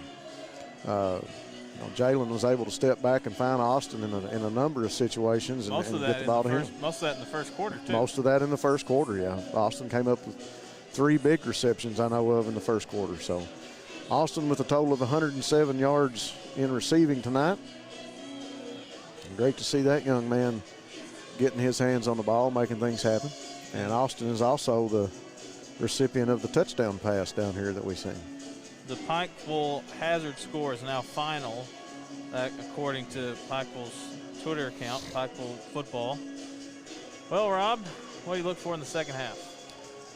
Well, I would say the Breathitt County Bobcats have got a little bit of a talking to inside the old football den, Bradley. I'd say Coach Moore is looking to some of the other coaches and to some things from up top, from the guys that watch from up high and talking on the headphones, making some adjustments and making some changes, hoping to do some things differently. 13-7 at halftime, Greenup County in front of Breathitt County. We'll step aside. This is Bluegrass Sports Nation. Restoration One, offering fire, water, and mold damage restoration services. The team at Restoration One also provides emergency restoration services, storm damage services, sewage system cleanup, and more. For over a decade, Restoration One has been in the business of restoring damaged residential and commercial properties to their former glory. Serving all of Central and Eastern Kentucky, call Restoration One today at 859-785-4141. Citizens Bank and Trust Company of Jackson has been locally owned and operated since 1962. We offer several products that help make banking convenient. Ticketless deposits at our ATMs, online banking, our CBTJ mobile banking app, and compatibility with mobile wallet. Give us a call at 606-666-7575 or visit us on the web at citizensbankjackson.bank to see how we can help you. Citizens Bank and Trust Company of Jackson is always searching for ways to serve you better. Member FDIC, Equal Housing Lender. My name is Lisa Wisman, your candidate for 39th Judicial Circuit Judge, which includes Breathitt, Powell, and Wolfe counties. I have spent my entire legal career working in all 3 counties. I am a career trial attorney and a proven public servant. I have the experience, compassion, and honesty needed for this vital position. On November 3rd, help me to continue to give back to our communities. Vote for Lisa Wisman for 39th Judicial Circuit Judge. Family and hometown pharmacies have been serving Breathitt County for over 20 years and are proud to support our local athletes. They are hometown owned and operated by Portia and Everett Dunaway. Portia and Everett want you to know that family and hometown pharmacies are here for you with all the changes happening with Medicare Part D. They can answer questions and help guide you through open enrollment, which is happening October 15th through December 7th, 2020. Give them a call today at 606-666-5519 or 606-666-5500. Jackson Electric and Plumbing Supply, located in Jackson, Kentucky, is proud to serve Breathitt and surrounding communities. They are also proud to support the local schools and sports teams. Come in and allow them to help you with all your electric and plumbing supply needs. And now introducing Jackson Septic Supply, selling concrete septic tanks. Give Herbie and the gang a call at 606-666-4052 to see how they can help you.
To 7 at halftime. Greenup County in front over Breathitt County, and Bobcats got a tough order here ahead of them in the second half, Rod.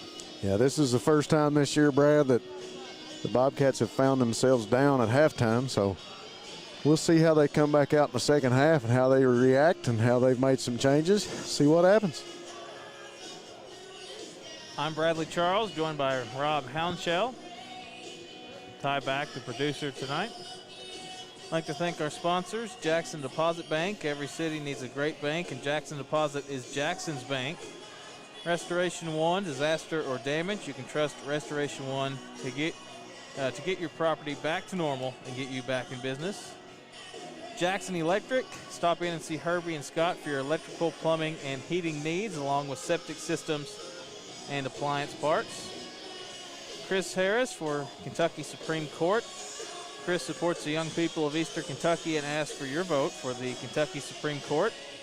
Lucas Automotive and Tire for your auto repair and tire needs. Locations in Jackson and Beattyville.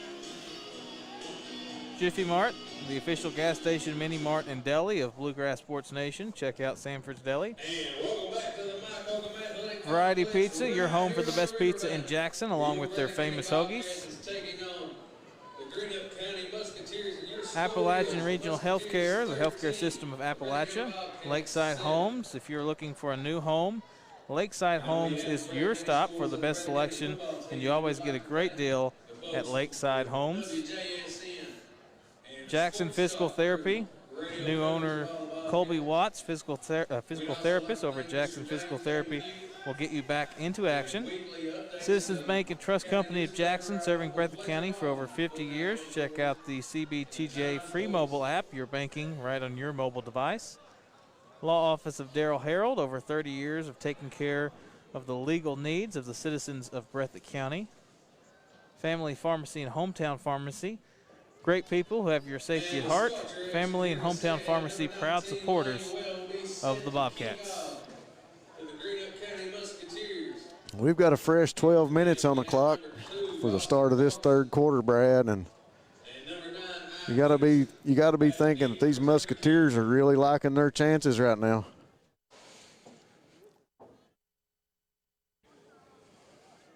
Weddle will send it back, send the kickoff, and you got the returners for Musketeers basically back at the goal line as Craycraft will let it bounce to him. He starts at the 15. To the center of the field goes Craycraft. Look out. He's got a lane. And out near midfield, past midfield, and run out of bounds. We've got another flag on the field. We've got two stories here tonight, folks. One is the 13-7 score with the Musketeers in the lead over the Bobcats, and the second story plot line being the amount of penalties that we've had in this football game. Penalties have hurt the Bobcats and the Musketeers both. And personal foul against the Bobcats. Personal foul on the Bobcats this time. So big pickup of yards by the return team of the Musketeers, and we're going to add a few more to it. And after returning the penalty, it'll bring up a Musketeer first. So Greenup County is going to have great field position here. Musketeers come out in the second half with a big kickoff return and also a big penalty. Bobcats get a big penalty, and Musketeers find themselves starting out on about the 37-yard line of the Bobcats.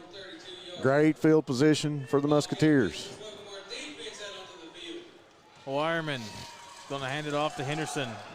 Henderson gets pushed back and taken down by a couple Bobcats. Brady Tincher there, and I think then Gibson followed. Great stand by the Bobcats that time as a couple guys had him tied up in the backfield, and he bounced off and made a spin move, and 4 or 5 Bobcats come out of the pile for that tackle. Great stand by the Bobcat defense. Loss of about 2, 2nd and 12. Weirman going to look over to the sideline. Musketeers on the verge of taking a 2-score lead here. Hand off to Henderson. Not a lot there. Tincher made the initial contact, and then Will Long, I believe, in on the tackle there. It'll be 3rd and 10 for Greenup County. Well, like you said in the first half, Bradley, a good running back keeps their legs moving, and it's going to take more than one man to bring down Henderson. As Brady Tincher wrapped him up in the backfield and had him for a loss, and Henderson able to get away. Will Long comes in for the tackle. 3rd and 10, pickup of about 2 or 3 yards there on that play. Weirman will look over to the sideline. Sophomore quarterback tonight.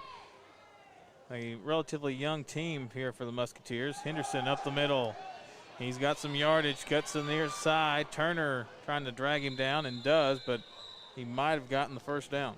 I'll tell you what, that offensive line for the Musketeers are really doing their job tonight. They've opened up some holes and made some seams for these running backs, and a great crew of running backs has to have a great offensive line, and I'm telling you what, this Musketeer team is doing their job up front tonight.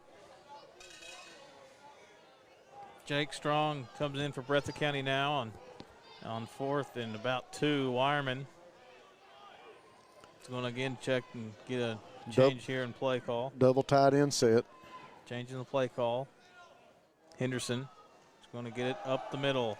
And not brought down going to get quick the first down that way. Michael Hudson. By Michael Hudson, number 78 for the Bobcats. Great stand by the Bobcat defense. Musketeers were looking at a 4th and 2. And a great stand, great tackle by Michael Hudson in the backfield. And the Musketeers have turned the ball over and on downs, and the Bobcat Offense comes out onto the field for the first time in this third quarter. 9 minutes and 26 seconds left in the third. Turner going to hand off near side Bowling. Nice run by Bowling, still churning out yards. Good run. Good pickup by Bowling that time. So good to see the Bobcats come back out and start with that running game. They got to get it going, Bradley. Yeah, I'm assuming that the running game was a big part of the halftime speech for the Breathitt County coaching staff. Oh, I would say so. Just 32 yards there in the first half. Give Here's a again near side rush to Bowling. Bowling will pick up maybe a couple. I don't know if he got the first down or not. Big on the spot. Big tackle by Boggs. Number 30, Boggs for the Musketeers is that young man that batted down a pass earlier. Big tackle. Senior linebacker. Third and short now for Breathitt County. This is a big play here.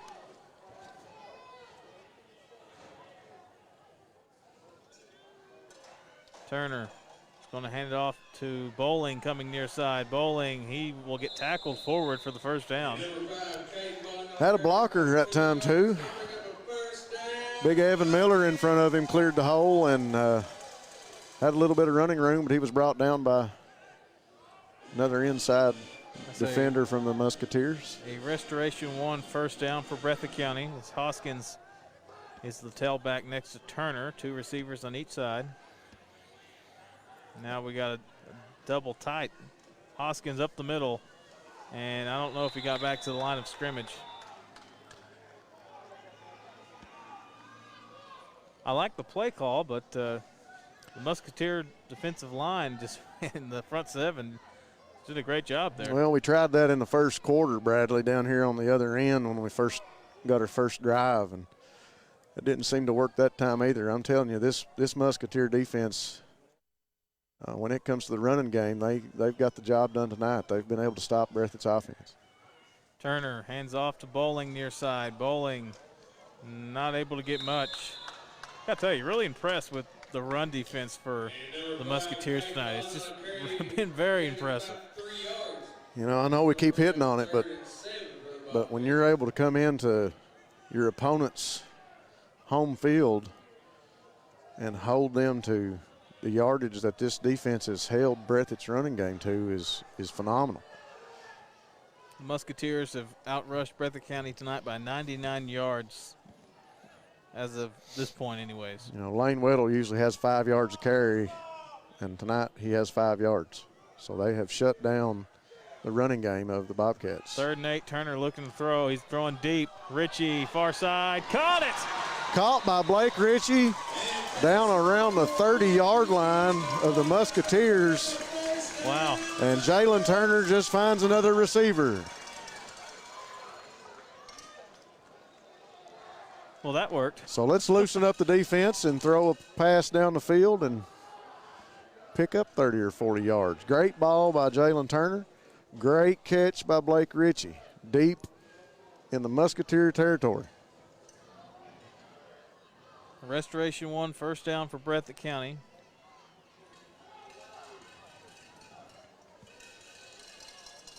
Turner closing in on 200 passing yards tonight. Turner's going to hand it off here to Bowling up the middle, and not much.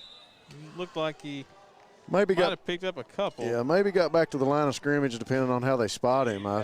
Looked like he picked up some yards and then they pushed him back, but he's going to get a good spot by the head referee there. Run game has relied solely on Bowling on this drive. He has 8 carries tonight, 4 more than any other Bobcat. Turner is going to hand it off to Weddle, far side. Weddle makes a man miss, runs into another Greenup County player, and might have picked up a couple. Weddle just gobbled up by 3 or 4 Musketeers over close to their sideline. You know, they've got some great guys on that defensive line, do the Musketeers, but you got to think that those linebackers are really doing their job, Bradley, as they're reading the backs and flowing to the ball and making those tackles right at the line of scrimmage, if not behind. Yeah, the running game for Breathitt County tonight just it's not worked so far, and you got to credit Greenup for that. Turner trying to get a man. That's pass interference. And I tell you what, the passing game that has worked. Yeah, the passing game for Breathitt has been there tonight, and they've been able to move the ball. And unfortunately, when you trip up your receiver that way, that's pass interference. So that's the second time tonight that Austin Sperry's been able to draw a penalty if he didn't catch the ball. So he's really doing his job. Musketeers come up with a pass interference call, and the Bobcats will take a first down on the penalty. And it'll be, looks like the head referee is going to respot the ball. Yeah, he's going to come in and respot the ball. Looks like on about the, trying to see where we're at here. Looks like about the 15-yard line. Turner looking to throw. He's Richie on the near side, and it will be incomplete, as I believe that was Jace Griffith with the coverage there on Richie. Great ball thrown to the end zone by Jalen Turner. Blake Ritchie just unable to get to it. He had a man right in front of him. Defender able to get up, but ball went through both their hands. So the offense sets back up on about the 15-yard line. Right now looks like they're in the Panther set with two backs, one to each side of Jalen.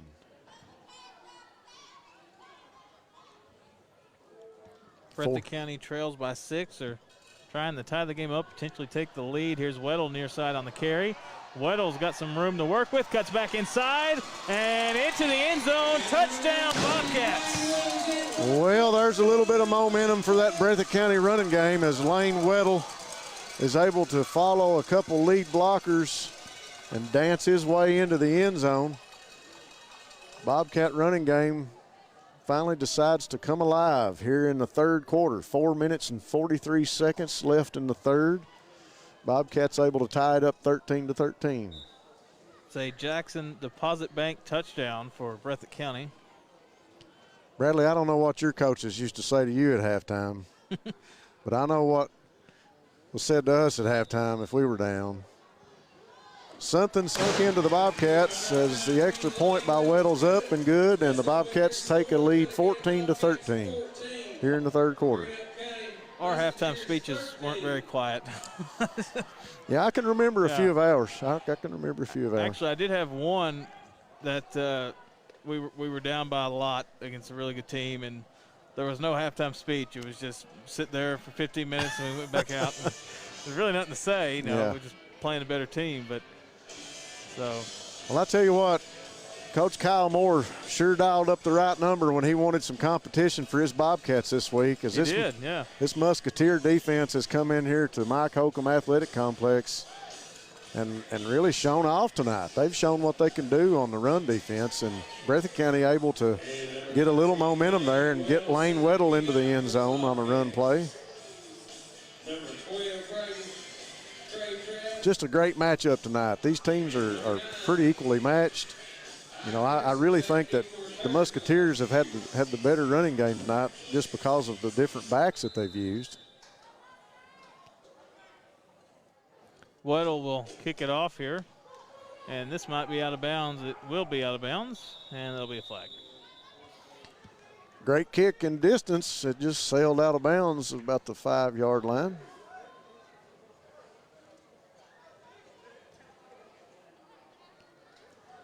I've neglected to give the BSN weather forecast tonight, Bradley, because our teeth are chattering. Yeah, which is what you need to know. It's a little cool. Well, you know, it's cool on our end of the table, but our producer Ty back has a nice heater that maybe we can borrow off of him later.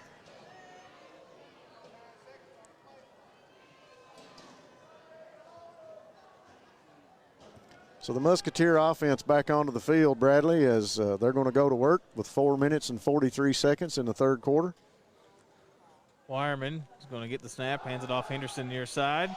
Henderson will be taken down by Weddle and Darren Noble. Good tackle by Weddle and Noble. That was Weddle in there. good game, though, for the Musketeers. I really like their running game. I mean, they've got Henderson and Clevenger. And they were without their leading rusher tonight, too. Yeah, before, that's okay. Before Clarkson went out, Clarkson was picking up a lot of yards. And here I wanted to see Quentin Farrell run the ball, and he's not been in tonight because of injury. Another run for Henderson, and he's maybe got a first down. It will depend on the spot. This Breathitt County defense, Bradley, is just a few feet away from making plays in the backfield. They've just not been able to get off blocks quick enough and not been able to get back there tonight. And that's in part due to this big offensive line that Greenup County has brought in. Under 4 minutes to play here in the third quarter.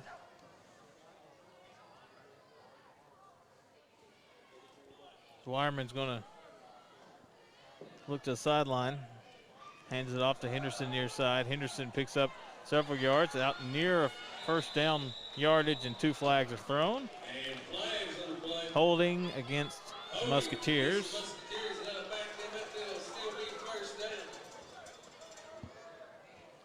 Once again, fans, if you've just tuned in, there's a flag on the play. We've said that a few times here tonight.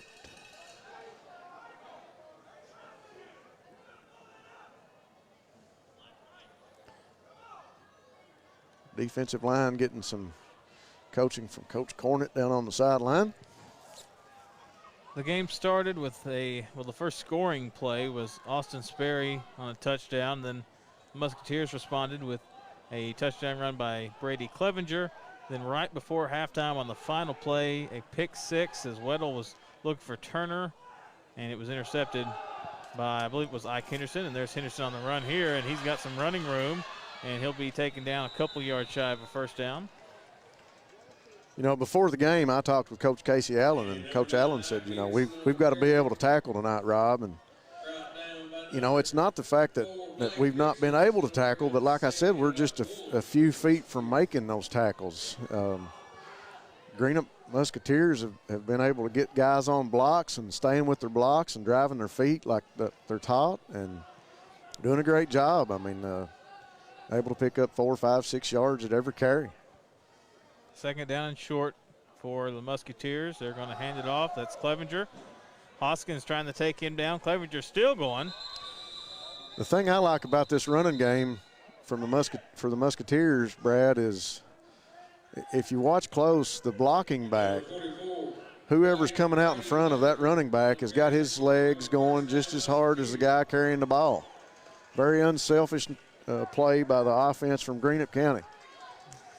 Yeah, the Musketeers are just well coached. I mean, there's no doubt about that. They play very disciplined, and the way that you're taught to play the game. Weirman gets a snap, hands off to Clevenger again. It worked last time, worked this time again, or as well. And second down and medium here for Greenup County as Clevenger looks like he's shaken up. Clevenger's one of those backs that if you're a tailback, you want to see him at fullback. And if you've got a short yardage or a goal line situation, you're going to give that young man the ball because you know he's going to get 2 or 3 positive yards. It's like one of my high school coaches used to say, you don't want to look at him straight on, you want to look at him on the side because exactly. You're looking at him square, right in front of you there. It's going to be hard. Long night of tackling because he's going to be hard to bring down. Clevenger goes out and Henderson comes in, and Henderson gets the ball. He's going to go for a couple yards. Actually, I don't think he even got back to the line of scrimmage. Looks like once again a couple of Breathitt Bobcat defenders right there in the backfield able to make the play and just can't get it done. That's been the story so far here tonight. Seems like when those first couple tackles are missed or aren't made, that the running backs for the Musketeers are able to pick up those additional 4 or 5 yards. Third and about 6 here for Greenup County. Big play here. They're going to give it off to Henderson near side. Henderson picks up a few yards, slammed down by Michael Hudson. And fourth down and about 2 now is the challenge the Musketeers have to face. You know, we've not called a lot of names on that defensive line for the Bobcats tonight, but Michael Hudson has been one young man that's earned his keep tonight. He came up with a big quarterback sack earlier in the game and called his name on a few tackles. Doing a great job in there tonight. Another young player for the Bobcats out here starting. Well, the play clock is a second ahead of the game clock, so they're going to have to get a snap off here. Under center. I think they're just going to let it run out, but that's going to be a delay of game, or we get timeout for Greenup County. Yep. Give us a chance to look at some of our sponsors of tonight's game. Jackson Deposit Bank. Every city needs a great bank, and Jackson Deposit Bank is Jackson's bank. Restoration One, disaster or damage. You can trust Restoration One to get your property back to normal and you back in business. Variety Pizza, your home for the best pizza in Jackson, along with their famous hoagies. Jiffy Mart, the official gas station, mini mart, and deli of Bluegrass Sports Nation. Check out Sanford's Deli. Lucas Automotive and Tire for your auto repair and tire needs. Locations in Jackson and Beattyville. Chris Harris for Kentucky Supreme Court. Chris supports the young people of Eastern Kentucky and asks for your vote for the Kentucky Supreme Court. Jackson Electric. Stop in and see Herbie and Scott for your electrical, plumbing, and heating needs, along with septic systems and appliance parts. Family Pharmacy and Hometown Pharmacy, great people who have your safety at heart. Family and Hometown Pharmacy, proud supporters of the Bobcats.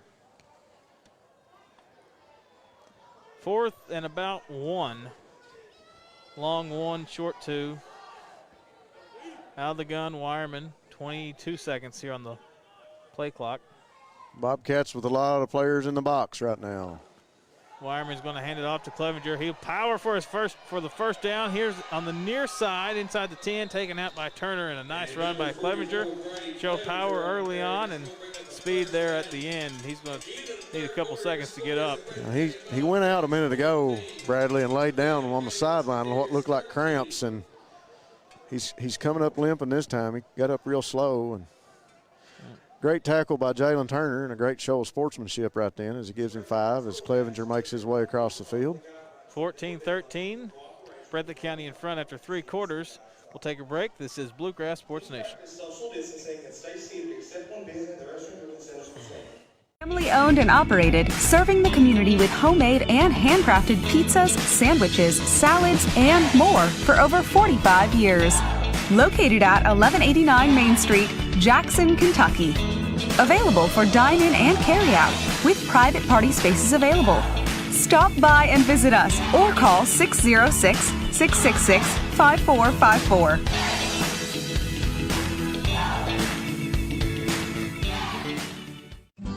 Hello, this is Paula Clemens Combs, and I'm asking for your vote for Kentucky State Representative. I am first and foremost a mother who works, loves, and cares for her family. Second, I am a spiritual person who will not lie and manipulate or insult people for votes. Third, I am the only person on the ballot who can and will work across party lines for you. Vote for the true values candidate with an unblemished criminal record and a history of work and education. Paid for by campaign fund of Paula Clemens Combs. At Jackson Deposit Bank, you will find the same small-town community bank atmosphere our loyal customers have expected and appreciated for over a century at this location. With the new name of Jackson Deposit Bank, you will now have access to the most modern banking products and services covering all your needs. Visit us online at cdbt.com, download our mobile app, or come in and let one of our dedicated customer service representatives guide you through our many new products and services, including mobile deposit, virtual wallet, and Zelle, our newest peer-to-peer payment solution. We bring the community bank to you. Visit Jackson Deposit Bank and discover how you can now bank local anywhere. Member FDIC, Equal Housing Lender. 14-13, Breathitt County in front by 1. During the commercial break, we had a run for Henderson that picked up a few yards, and now a fumble. And we'll see who got on top of it. Looks like it was the Musketeers. You know, it could fall back to what Coach Zach Moore from the Musketeers said in his pregame interview about defensive takeaways. Thought his ball club had a real good chance here tonight if they could come up with 3 takeaways of winning this game. So far, he's gotten one of those with an interception that was took back for a score. Musketeers fumble there, but are able to recover. That's a good point that you bring up there, Rob. He said he goes into each week wanting 3 turnovers. Here's Weirman to throw, and incomplete, intended for Craycraft. Blake Ritchie on the coverage. I got to believe that Blake Ritchie was able to get a hand in there because from here it looked like Craycraft had a touchdown. It looked like Craycraft was on his way to the end zone. Ball was perfectly thrown. Blake Ritchie must have got a hand on that one. Musketeers are going to attempt a field goal here, so Weirman, the quarterback, will try and line it up from the far hash. Kick. They're going to say no good. Breathitt County stays in front 14-13 with 10:27 to play here in the fourth quarter. That drive is going to come up big at the end of this ball game, Bradley, for 2 well-coached teams to go up and down the field and to get that close in the red zone and come up pointless and not put any points on the board is going to come up huge, I'm afraid, in this ball game. I agree, and you know, actually it's kind of evens out what Breathitt did earlier in the game with Weddle, and they tried to go up 10-7, so really kind of just cross those 2 possessions out. Yep. Credit the defense for each team. Breathitt's offense sprints out of the huddle and gets set. 2 backs in the backfield with Turner. Turner is going to run to his left. Flag down, I think, as Turner goes out of bounds. We do have a flag down at the 15-yard line. Holding against Breathitt County.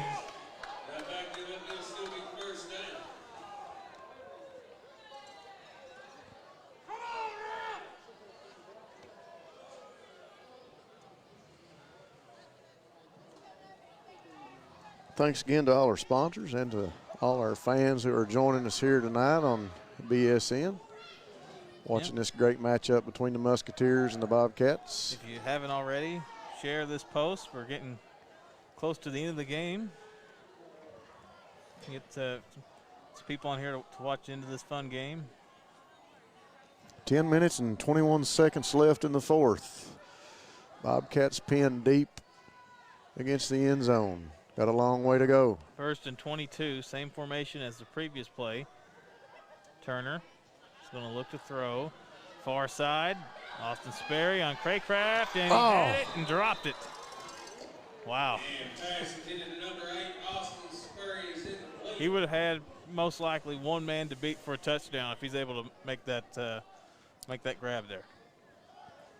I like the play call, though. I do, too. I like the play call. I like going to Sperry. Sperry's chances of catching that ball are pretty high, and you got to go back to him. You got to keep looking.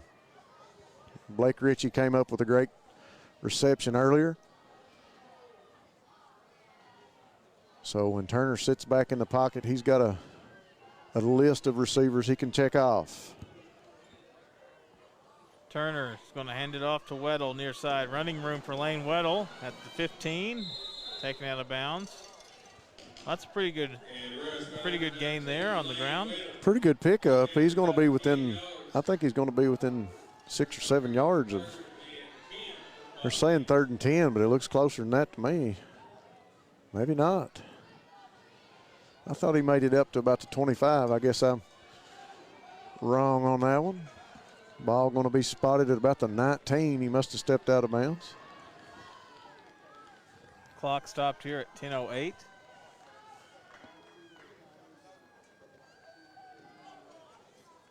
Shouldn't the clock be running? Well, you know, a couple of the referees are kind of staring at the clock. We got a timeout for Breathitt County.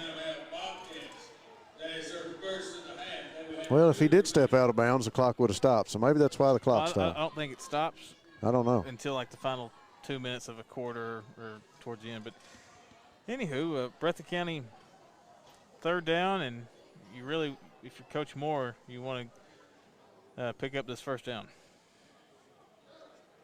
Yeah, 3rd and long for the Bobcats, but Coach Moore's got them out there talking to them. I'm sure they've got some things up their sleeve. You'd like to see that running game get going again. Looked like Lane Weddle that time had some room to run and got out here on the sideline and just got out of bounds. Got out of bounds. A good pickup, though. Caden Bowling, when we came out from halftime in that 3rd quarter, was able to help the Bobcats move the ball down the field with some great moves and some great runs. Breathitt County had 32 rushing yards in the 1st half. They've got 42 here in the 2nd half. That's definitely an improvement. Yeah, definitely an improvement. Big 3rd down upcoming. I'd like to thank some of our sponsors.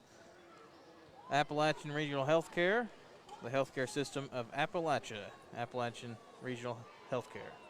Lakeside Homes, if you're looking for a new home, Lakeside Homes is your stop for the best selection, and you always get a great deal at Lakeside Homes. 10 seconds here on the play clock.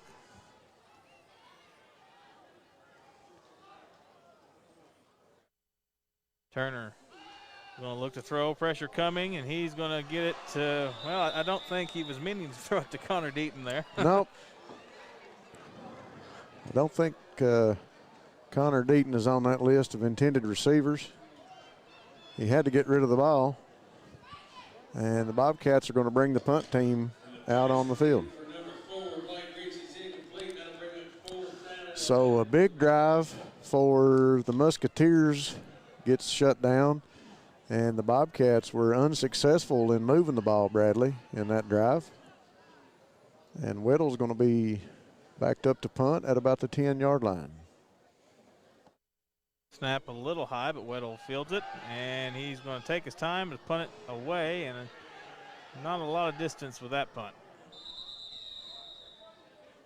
He actually was there to make sure it didn't roll any further. I thought he was going to run it there for a minute. It looked like he was going to take off with it, and took plenty of time before he made the kick. Jackson Physical Therapy, new owner Colby Watts, physical therapist over at Jackson Physical Therapy. They'll get you back into action. Citizens Bank and Trust Company of Jackson, serving Breathitt County for over 50 years. Check out the CBTJ free mobile app, your banking right on your mobile device. The Law Office of Darrell Harold, over 30 years of taking care of the legal needs of the citizens of Breathitt County. 9:55 to play here in the 4th quarter. Bobcats still hanging on to a 14-13 lead. They're going to hand it off up the middle to Henderson. He's tripped up. Musketeers with great field position to start this drive. Henderson just got tripped up. He had some running room, and he just got tripped up around the line of scrimmage, maybe a pickup of about 2 yards. Well, if you're Greenup County, you have to get points here on this drive. You got to like your odds right here. I mean, you got good field position. You've been successful running the ball all night. Here's Henderson again, as they're going to stick with the rushing attack. Why wouldn't you give it to Henderson? I mean, he keeps plugging along, and been a great back tonight. Coming in here as a freshman, being called, getting his number called to come into a big game. You know, Greenup County making a long trip down here. They sure want to make good of this game here against the Bobcats.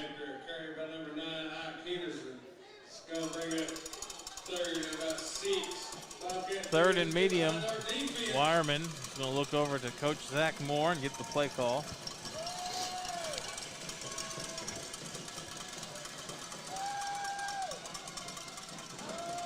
Six seconds on the play clock. Wireman, quick throw, and incomplete, intended for Craycraft, and Gibson got in the passing lane. Little pressure coming from Gibson off that edge. Wireman forced to throw the ball and just came up a little bit short of his receiver over here in the flat. we're talking about Henderson running the ball. Henderson with 116 yards tonight. I mean, young man getting called upon to take the place of Quentin Farrow and doing a fine job here tonight. Henderson tonight, 20 carries, 116 yards, 4th and 6. Weirman's looking to throw. Throwing for Craycraft, and he's got it! Touchdown! Greenup County with the score. Bradley Hall was in coverage, and a touchdown for the Musketeers. They take back the lead. Weirman stepped back, and he looked straight at Craycraft, and Craycraft had about 3 or 4 yards steps on Hall and caught that ball going out the back of the end zone. Touchdown for the Greenup Musketeers. And they find themselves back in the lead, 19-14, with 8 minutes and 28 seconds to go in the fourth quarter. Well, it was all or nothing on that play. Yeah, and it was all that time. Yeah. I mean, Craycraft had a couple steps on his man, and they'll come back to him on this 2-point conversion as they're going to throw it right over there to him. Craycraft, and it will Hall makes complete. good of it that time. Yep. Knocks it away. Oh, we got a flag. Holding against Greenup County. That will get declined. You know, it's a shame that we don't have a video crew to show what you don't do in a football game, because we've had enough holding penalties. We could have made some sort of video on Thinking put together how not to block. A referee video. This is what you call. Yeah, this is what you look for. We've had a laundry list of penalties here tonight. I've not kept track of them, but we started out on the first series with 4 or 5 plays right in a row that just had penalties. So it's not been much different here in the second half. So Greenup County able to come down the field, Brad, and put the ball in the end zone in the passing game. They go to a common name we've called here tonight, Mr. Craycraft. Weirman doing a great job as a sophomore quarterback. If you're from Greenup County, you got to like your odds looking at the future. You got some great young men out here playing tonight. Great young coach. Yeah, great coach. This team looks fundamentally sound, and they look like they're set for a couple more years of successful football. They definitely know how to run the ball and then how to defend the run. Greenup County tonight, 221 rushing yards, and they've held Breathitt County to just 74. Weirman with the kick, and it will be fielded by Bowling. Bowling up the middle, runs into Ritchie, and he'll be taken down by several Musketeers.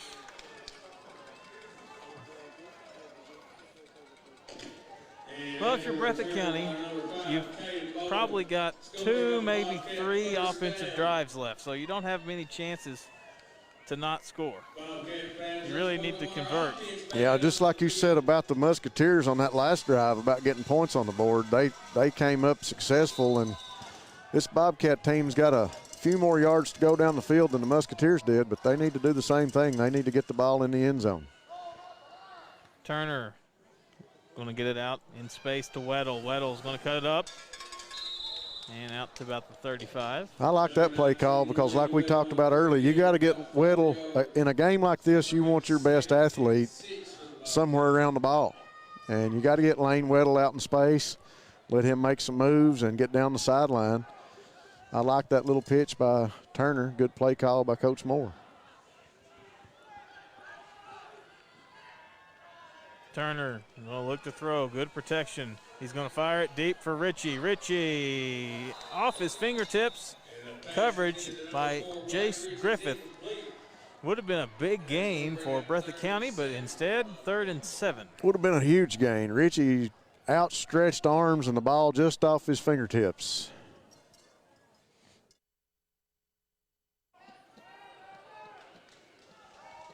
That's a tough play to make, though.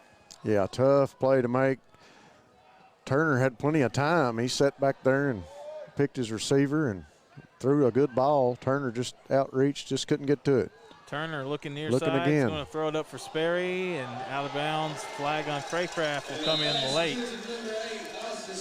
2 flags coming in, one from the line judge. I only saw one. I must have. There's another one right here. The other one I think was blocked by the stat, the stat TV screen we got up here. Line judge and the back judge both bringing in a flag, and they're going to call defensive pass interference on that on that one. Monitor here with the stats was blocking that the flag on the right side here from my vantage point. All right, we have a Restoration 1 first down for Breathitt County off the penalty.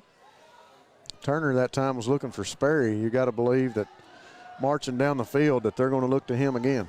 Yeah, he hasn't had many. He has 4 catches for 107 yards, but I don't know. I know he's had none in the second half, and maybe he only got 1 in the second quarter. If not all 4 came in the first quarter, is a run up the middle, kind of along the near side, not getting a lot out of that, maybe a yard.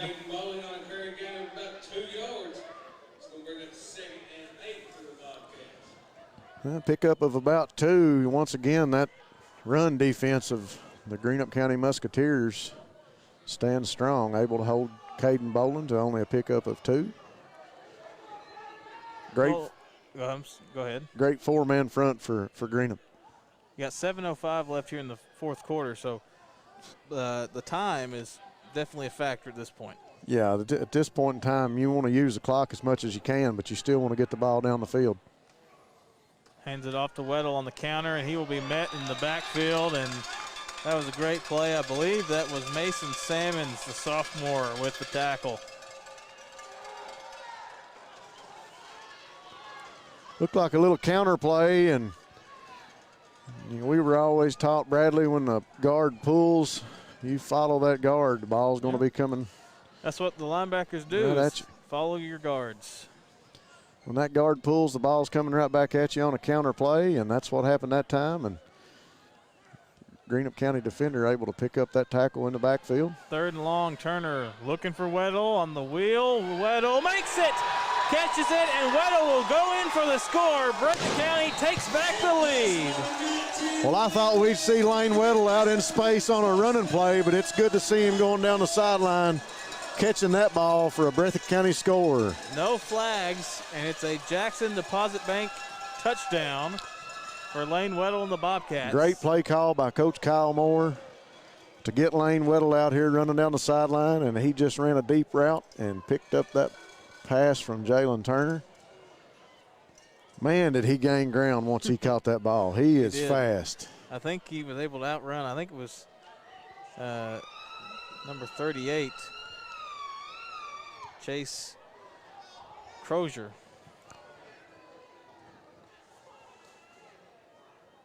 He found another gear after he picked up that ball. It was Chase. Turner over the middle and incomplete, intended for Bryce Hoskins. 6 minutes and 6 seconds to go in the fourth quarter. 6:06. And we're looking at a 1-point ball game with the Greenup Musketeers coming back out on offense. Well, you knew this game would go down to the final seconds, didn't you? Once it unfolded there in the first half, especially. You see a lot of things on paper, and you see a lot of things on websites and different projections. Yes, projections and different things that people think may happen. And Breathitt County was really picked to win this game big. And I didn't get to watch a lot of film on Greenup, but what I did watch, I was really pleased with the way they ran the ball, and they don't look like a young team. They really don't. They don't handle themselves as a young team. They're very disciplined, and I think that's it. In part to Coach Zach Moore, a fine coaching staff and a fine disciplined ball club he's brought in here, and they find themselves within 1 point of the Bobcats. Weddle will kick it away. Nice kick, and it will be fielded by Craycraft, and he's going to let it roll by mistake. All right, not a lot of daylight, but he's able to get it back out to near the 20. I don't know if he misjudged that or what, but he let it roll back to about the 5-yard line before he picked it up.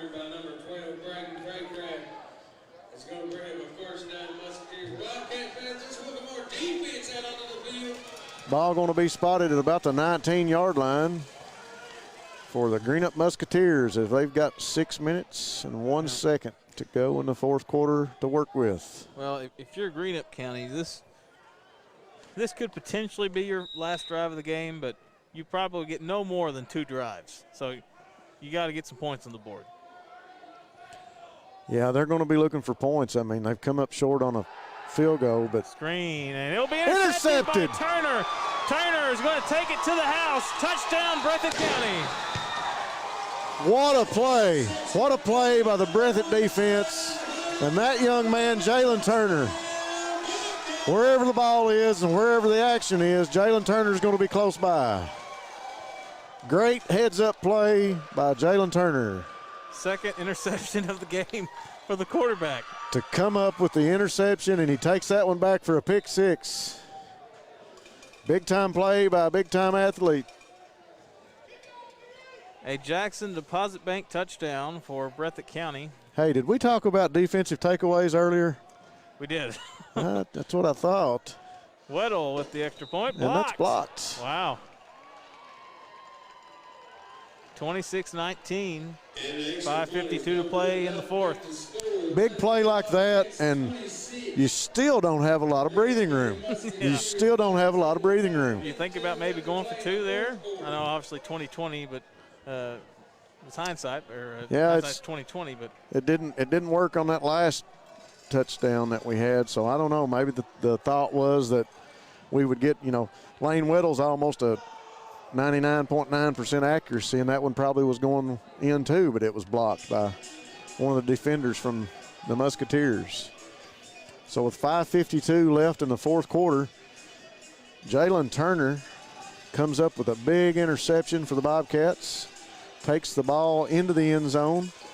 Bobcats have the lead 26-19, 5:52 in the fourth. Lane Weddle comes out to kick off for the Bobcats.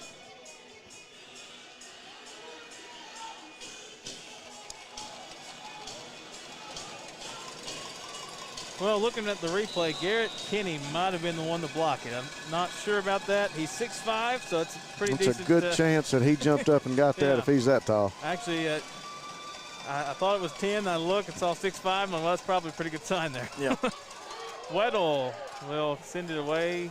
Craycraft will field it. Craycraft to the left now. Back across the 30, taken down, and a flag. We got another good return on the kick by the Musketeers, and we got another flag on the play.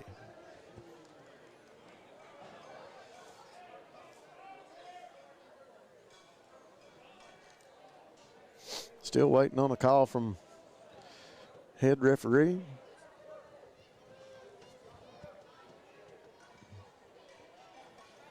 .5:45 to go in the fourth. Breathitt County 26. Musketeers 19. Holding on the receiving team. So we're going to back the Musketeers up.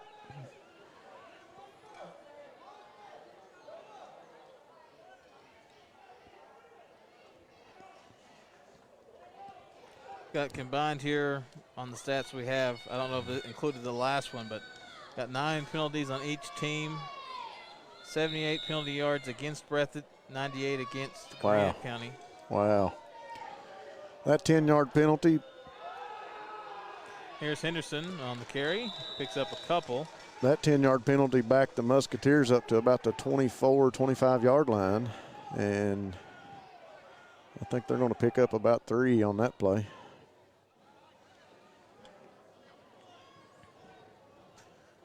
And, this might be 4-down territory for Coach Zach Moore. Yeah, I think you're right, Bradley. Weirman and a flag. It almost looked to me like it's going to be against Breathitt. Looked to me like Bryce Hoskins was in the neutral zone. Yeah, it's going to be lining up off sides. I mean, you gotta pay attention.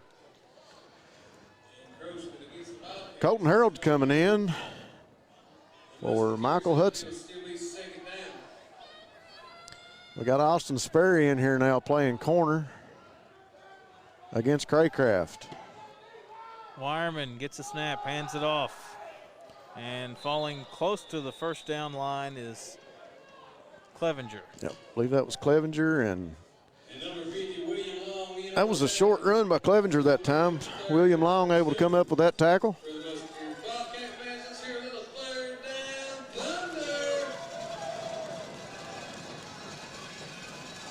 Third and 1. 4:40 to play in the fourth. Big play here. Clevenger up the middle again. He's got the first down. A flag flies as Weddle takes him down at the 44. That's coming from the back judge behind the offense, and I'm guessing it's holding. Holding against the Musketeers, and that'll back them up. It'll be third down. You're right, Rob. Been a long night of penalties. 4 minutes and 31 seconds left in the fourth. Musketeers get positive yards and find themselves penalized and backed up again, as have both teams here tonight. 3rd and 10. Tried to get the defense to jump off sides, and it didn't work. 4:22 to play here in the fourth. Weirman takes a snap. He's going to give it off to Clevenger again, and he's doing a great job of pushing the pile, and it'll be 4th and 5. 4 minutes to play, and Greenup County has a tough decision to make, and it looks like they're going to keep the offense on the field. You got to go for it right now, Brad. It's 4th and 4. You're down 7 points, and they're going to bring the punt team in. This could be a fake punt. You got to be careful right here. I mean, I'm thinking go for it, but like you said, it could be a fake. We'll see what happens. Breathitt sends Turner and Weddle back to receive, and Weirman will send it away. Almost hit one of the Greenup County players. So 3 minutes and 23 seconds left in the fourth, and the Bobcats take over. And they got a chance to put it away. On about the 30. See where they're going to mark it at. About the 35. Yep. About the 36-yard line. So the Bobcat offense comes in again to go to work. 3:23 to play. 26-19. Breathitt County in front by a touchdown. Offensive line sprints out of the huddle. And the offense can end the game here if they get a score and prolong the drive. It'll be incomplete. I think that was a busted play.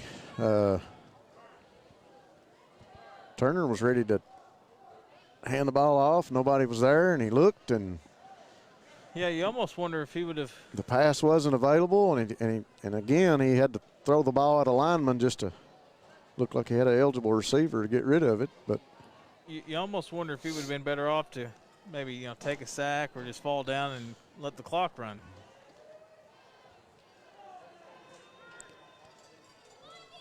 Ten seconds on the play clock.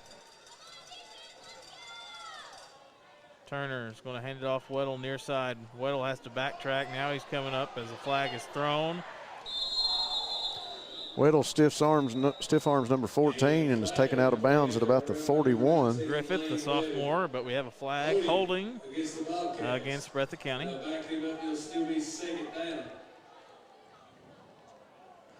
Did anybody tell the referees that Greenup County has a long bus ride home? 2-hour trip from Greenup County to Breathitt County. The penalties, I know are an essential part of a football game, but tonight they have controlled the clock and controlled the offense of both of these teams. You hate to see a game with each team racking up over 100 yards or close to 100 yards in penalties, and we have to be getting close to that now.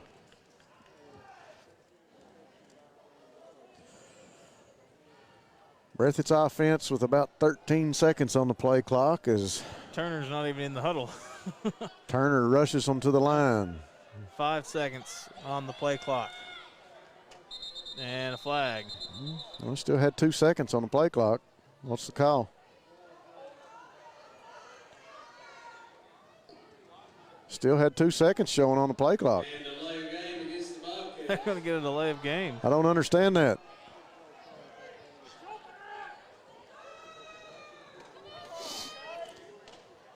Well, Turner had the ball, and there was 2 seconds on the play clock. With 2 seconds on the play clock, we've got a delay of game call.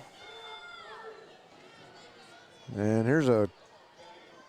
Well, that's going to keep the clock rolling. Just a quarterback keep up the middle. What, 3rd and 30? Something close to that? Yeah, that's what we're looking at. 2 minutes and 20 seconds on the game clock. 25 seconds on the play clock. Coach Moore trying to make use of the time that we have left here. Really need to do something on this down or the next to pick up some yards, though. I wouldn't want to leave this Musketeer offense with much time on the clock. Turner looking to throw. He's going to run. He's got Weddle and incomplete. Weddle was open and running for the ball and just went right through his hands. If he's able to catch that in stride, it's might be a touchdown. It's a first down, if not a score, yeah. If he'd caught it and kind of stumbled to the ground, it would have been close to first down. It definitely would have been 4th and short.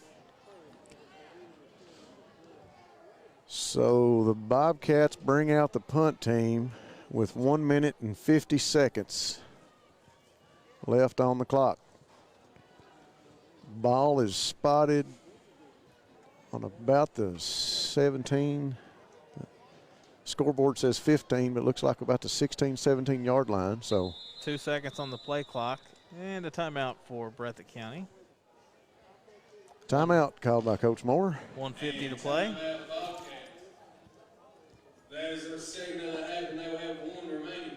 Very interesting game here tonight, Bradley. Yeah, I just wonder what the finish is going to be like, because this game has definitely been back and forth, a lot of action, a lot of turns and twists and turns, and see what the finish has in store for us. Masks are required to be worn at all times except when you are eating or drinking. Following these guidelines ensures that the Breathitt County looking to stay undefeated tonight. participate in the activities they love.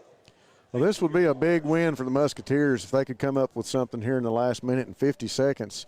They'd have to drive down the field and score and come up with a 2-point conversion, which both teams have been unsuccessful on a number of 2-point conversions here tonight.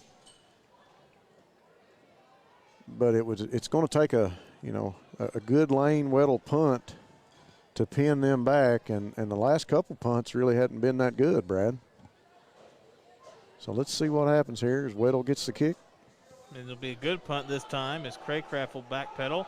Fielded as 45. Muffs the handoff. Able to get it, and Ritchie will take him down. Ritchie tackles him. 38-yard line. Wow, I really thought we'd see another penalty. I thought we had a block in the back.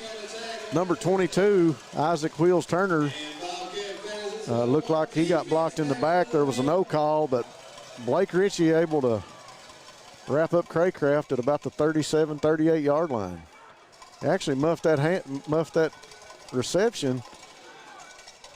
And just a split second, Isaac Turner was there and Blake Ritchie was there. Ritchie able to come up with a tackle.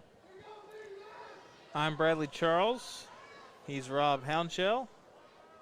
Minute 40 left here in the fourth quarter.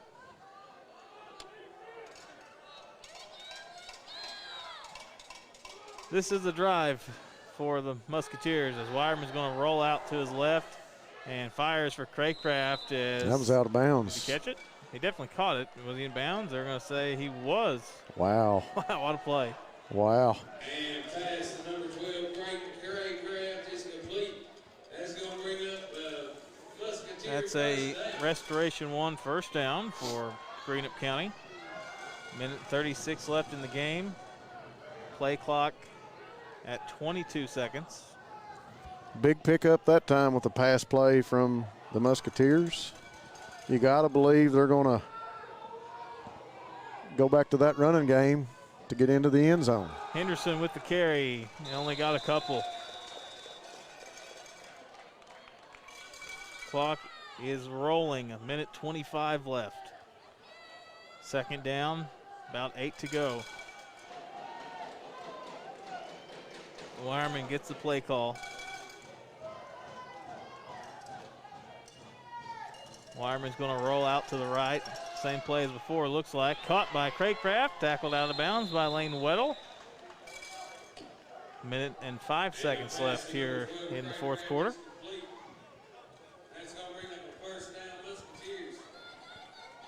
Well, Rob, it all comes down to this drive.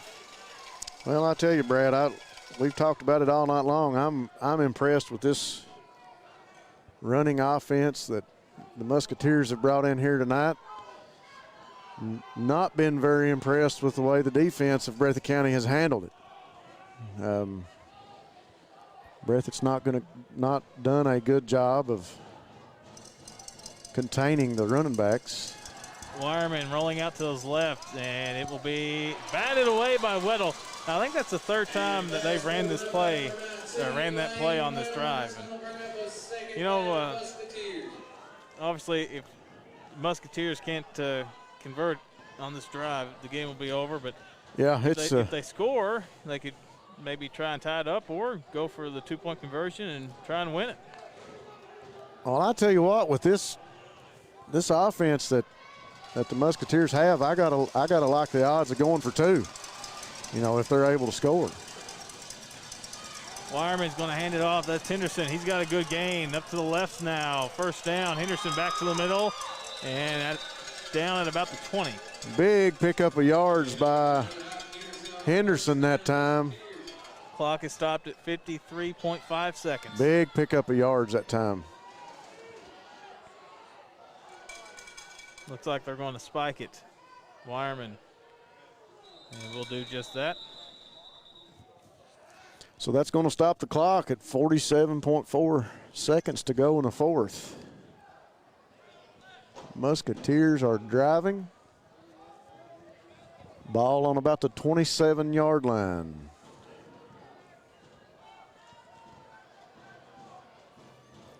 There's a lot of green grass on the near side of the field here. Nobody over here hardly. A lot of room to work. Incomplete. That was intended for Chase Atkins. Hoskins in coverage. 44 seconds left in the fourth quarter. You know, right here, if you don't catch the ball and get out of bounds, you know, you got to stop the clock. If you don't score, you want to get out of bounds. And looks like Musketeers are going to take a timeout, talk it over. If you don't catch the ball and get down the field or make another first down, you definitely want to get out of bounds and stop the clock. Well, I don't know how many timeouts they have, but I would have. I think they got one left now, but they might need that timeout. Yeah, each team with one timeout remaining. Bobcat defense over here on the near sideline getting coached up. Coach Zach Moore of the Greenup Musketeers over on the far sideline, giving them instruction for the last 44 seconds in the fourth quarter. You wonder if he's maybe calling 2 plays here, one for the third down, and then, hey, fourth down, first down, this will be the play. Get up and run it. And maybe we'll call put them timeout afterwards. Maybe put them on the line quick, yes. You also wonder here if they might try and get Breathitt to jump on this first play. Very good possibility. Would be a good pickup of 5 yards if they could. He's going to roll to his left. Weirman going to look towards the end zone. Batted away. Blake Ritchie. A big bat by Blake Ritchie to knock the ball down. Craycraft was standing in the back corner of the end zone waiting on it. Great defensive heads-up play by Blake Ritchie. Young man comes up big to knock the ball away. Well, one play will determine this game here. 39.1 seconds. Yep. If Breathitt's defense holds, the game is over. Or all realistically, and if they're able to make a play here, it could be extended, and it will be incomplete. Incomplete. Breathitt County will stay undefeated, and they had a receiver open, but Greenup County was unable to convert. The Bobcats just need to kneel the ball once, maybe twice, and they'll stay undefeated. 33.6 seconds. I'd say we're going to have to at least get 2 plays.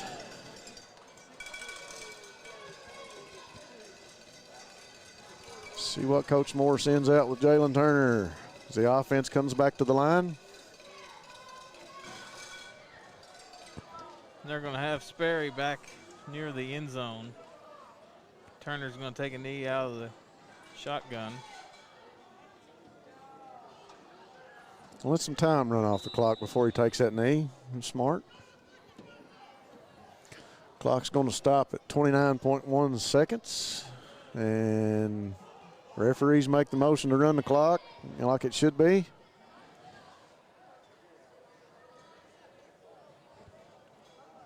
It's kind of confusing. I don't know why the clock wasn't running to begin with. And a timeout now for Greenup County. Coach Zach Moore and the Greenup County Musketeers call a timeout. That'll be their last remaining in the ball game.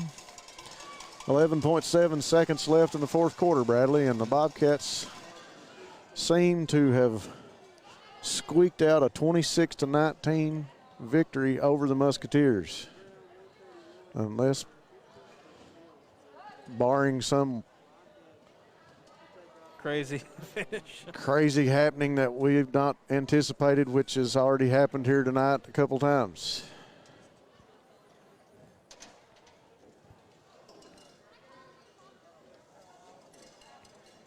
I got to tell you, though, Greenup County really impressed me tonight. That's a good team, and they're able to run the ball well, got good run defense, well coached.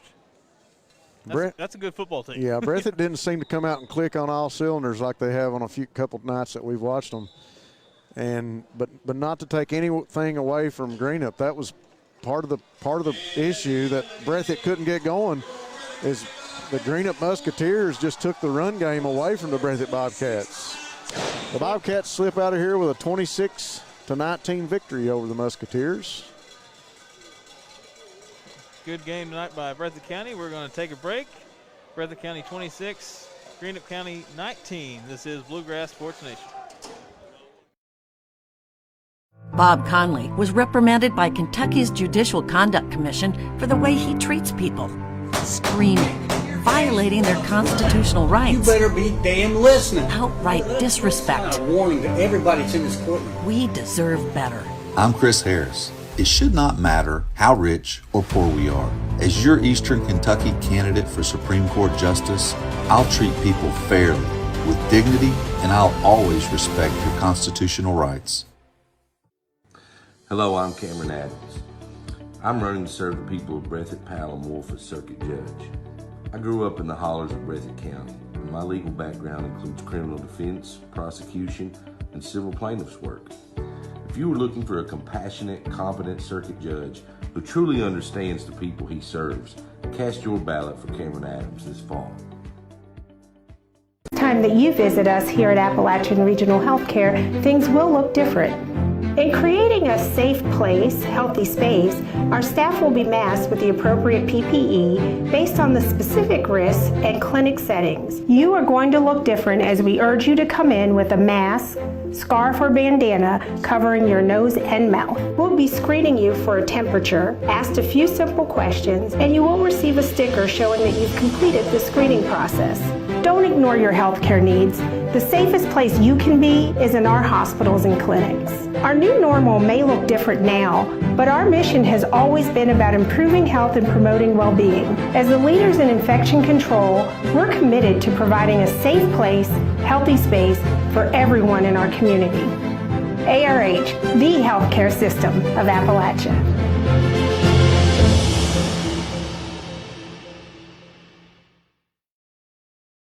At Jackson Deposit Bank, you will find the same small-town community bank atmosphere our loyal customers have expected and appreciated for over a century at this location. With the new name of Jackson Deposit Bank, you will now have access to the most modern banking products and services covering all your needs. Visit us online at cdbt.com, download our mobile app, or come in and let one of our dedicated customer service representatives guide you through our many new products and services, including mobile deposit, virtual wallet, and Zelle, our newest peer-to-peer payment solution. We bring the community bank to you. Visit Jackson Deposit Bank and discover how you can now bank local anywhere. Member FDIC, Equal Housing Lender.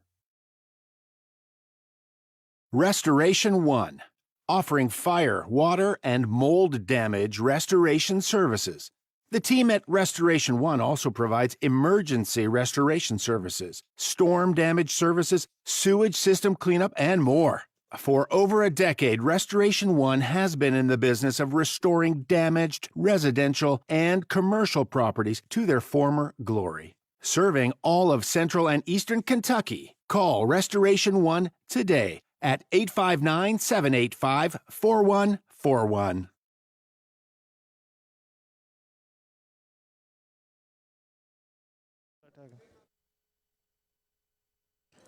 Well, we're back here at the Mike Holcomb Athletic Complex, and the Breathitt Bobcats remain undefeated with a 26-19 victory over the Greenup County Musketeers. Greenup County came in here with Coach Zach Moore, who brought a very disciplined football team in. Defensively, they were able to shut down the running game from the Bobcats. Bobcats were able to get the ball down the field with some great passing yardage as we look at some of the stats. Receiving, Austin Sperry, 4 receptions for 107 yards and 1 touchdown. Blake Ritchie had 1 reception for 31 yards. Caden Bowling, 2 for 25. And Lane Weddle, 4 for 88 yards. The run game for Breathitt County did not tally up what we're used to seeing from the Bobcats, with only 64 yards on the ground for the Bobcats. However, if you look at the Greenup County Musketeers, their rushing game brought up 248 yards, and they were able to do that with the legs of about 4 different young men. This Greenup County football team has got some young players that don't look young. They're able to move around on the field. They're agile and a great-looking team. Good things going to come for them down the future. A good choice by Kyle Moore to bring in some competition for his Bobcats. We are pleased to have the Greenup County Musketeers here to give us this great night of football. We'd like to say thanks again to all our sponsors. Thanks again to all of our fans out there that watch this Bluegrass Sports Nation broadcast of Bobcat football on Friday night. Bobcats remain undefeated, 26-19 over the Greenup County Musketeers. For Bradley Charles and Ty Back, this is Rob Hounshell signing off. Bluegrass Sports Nation. Thanks again.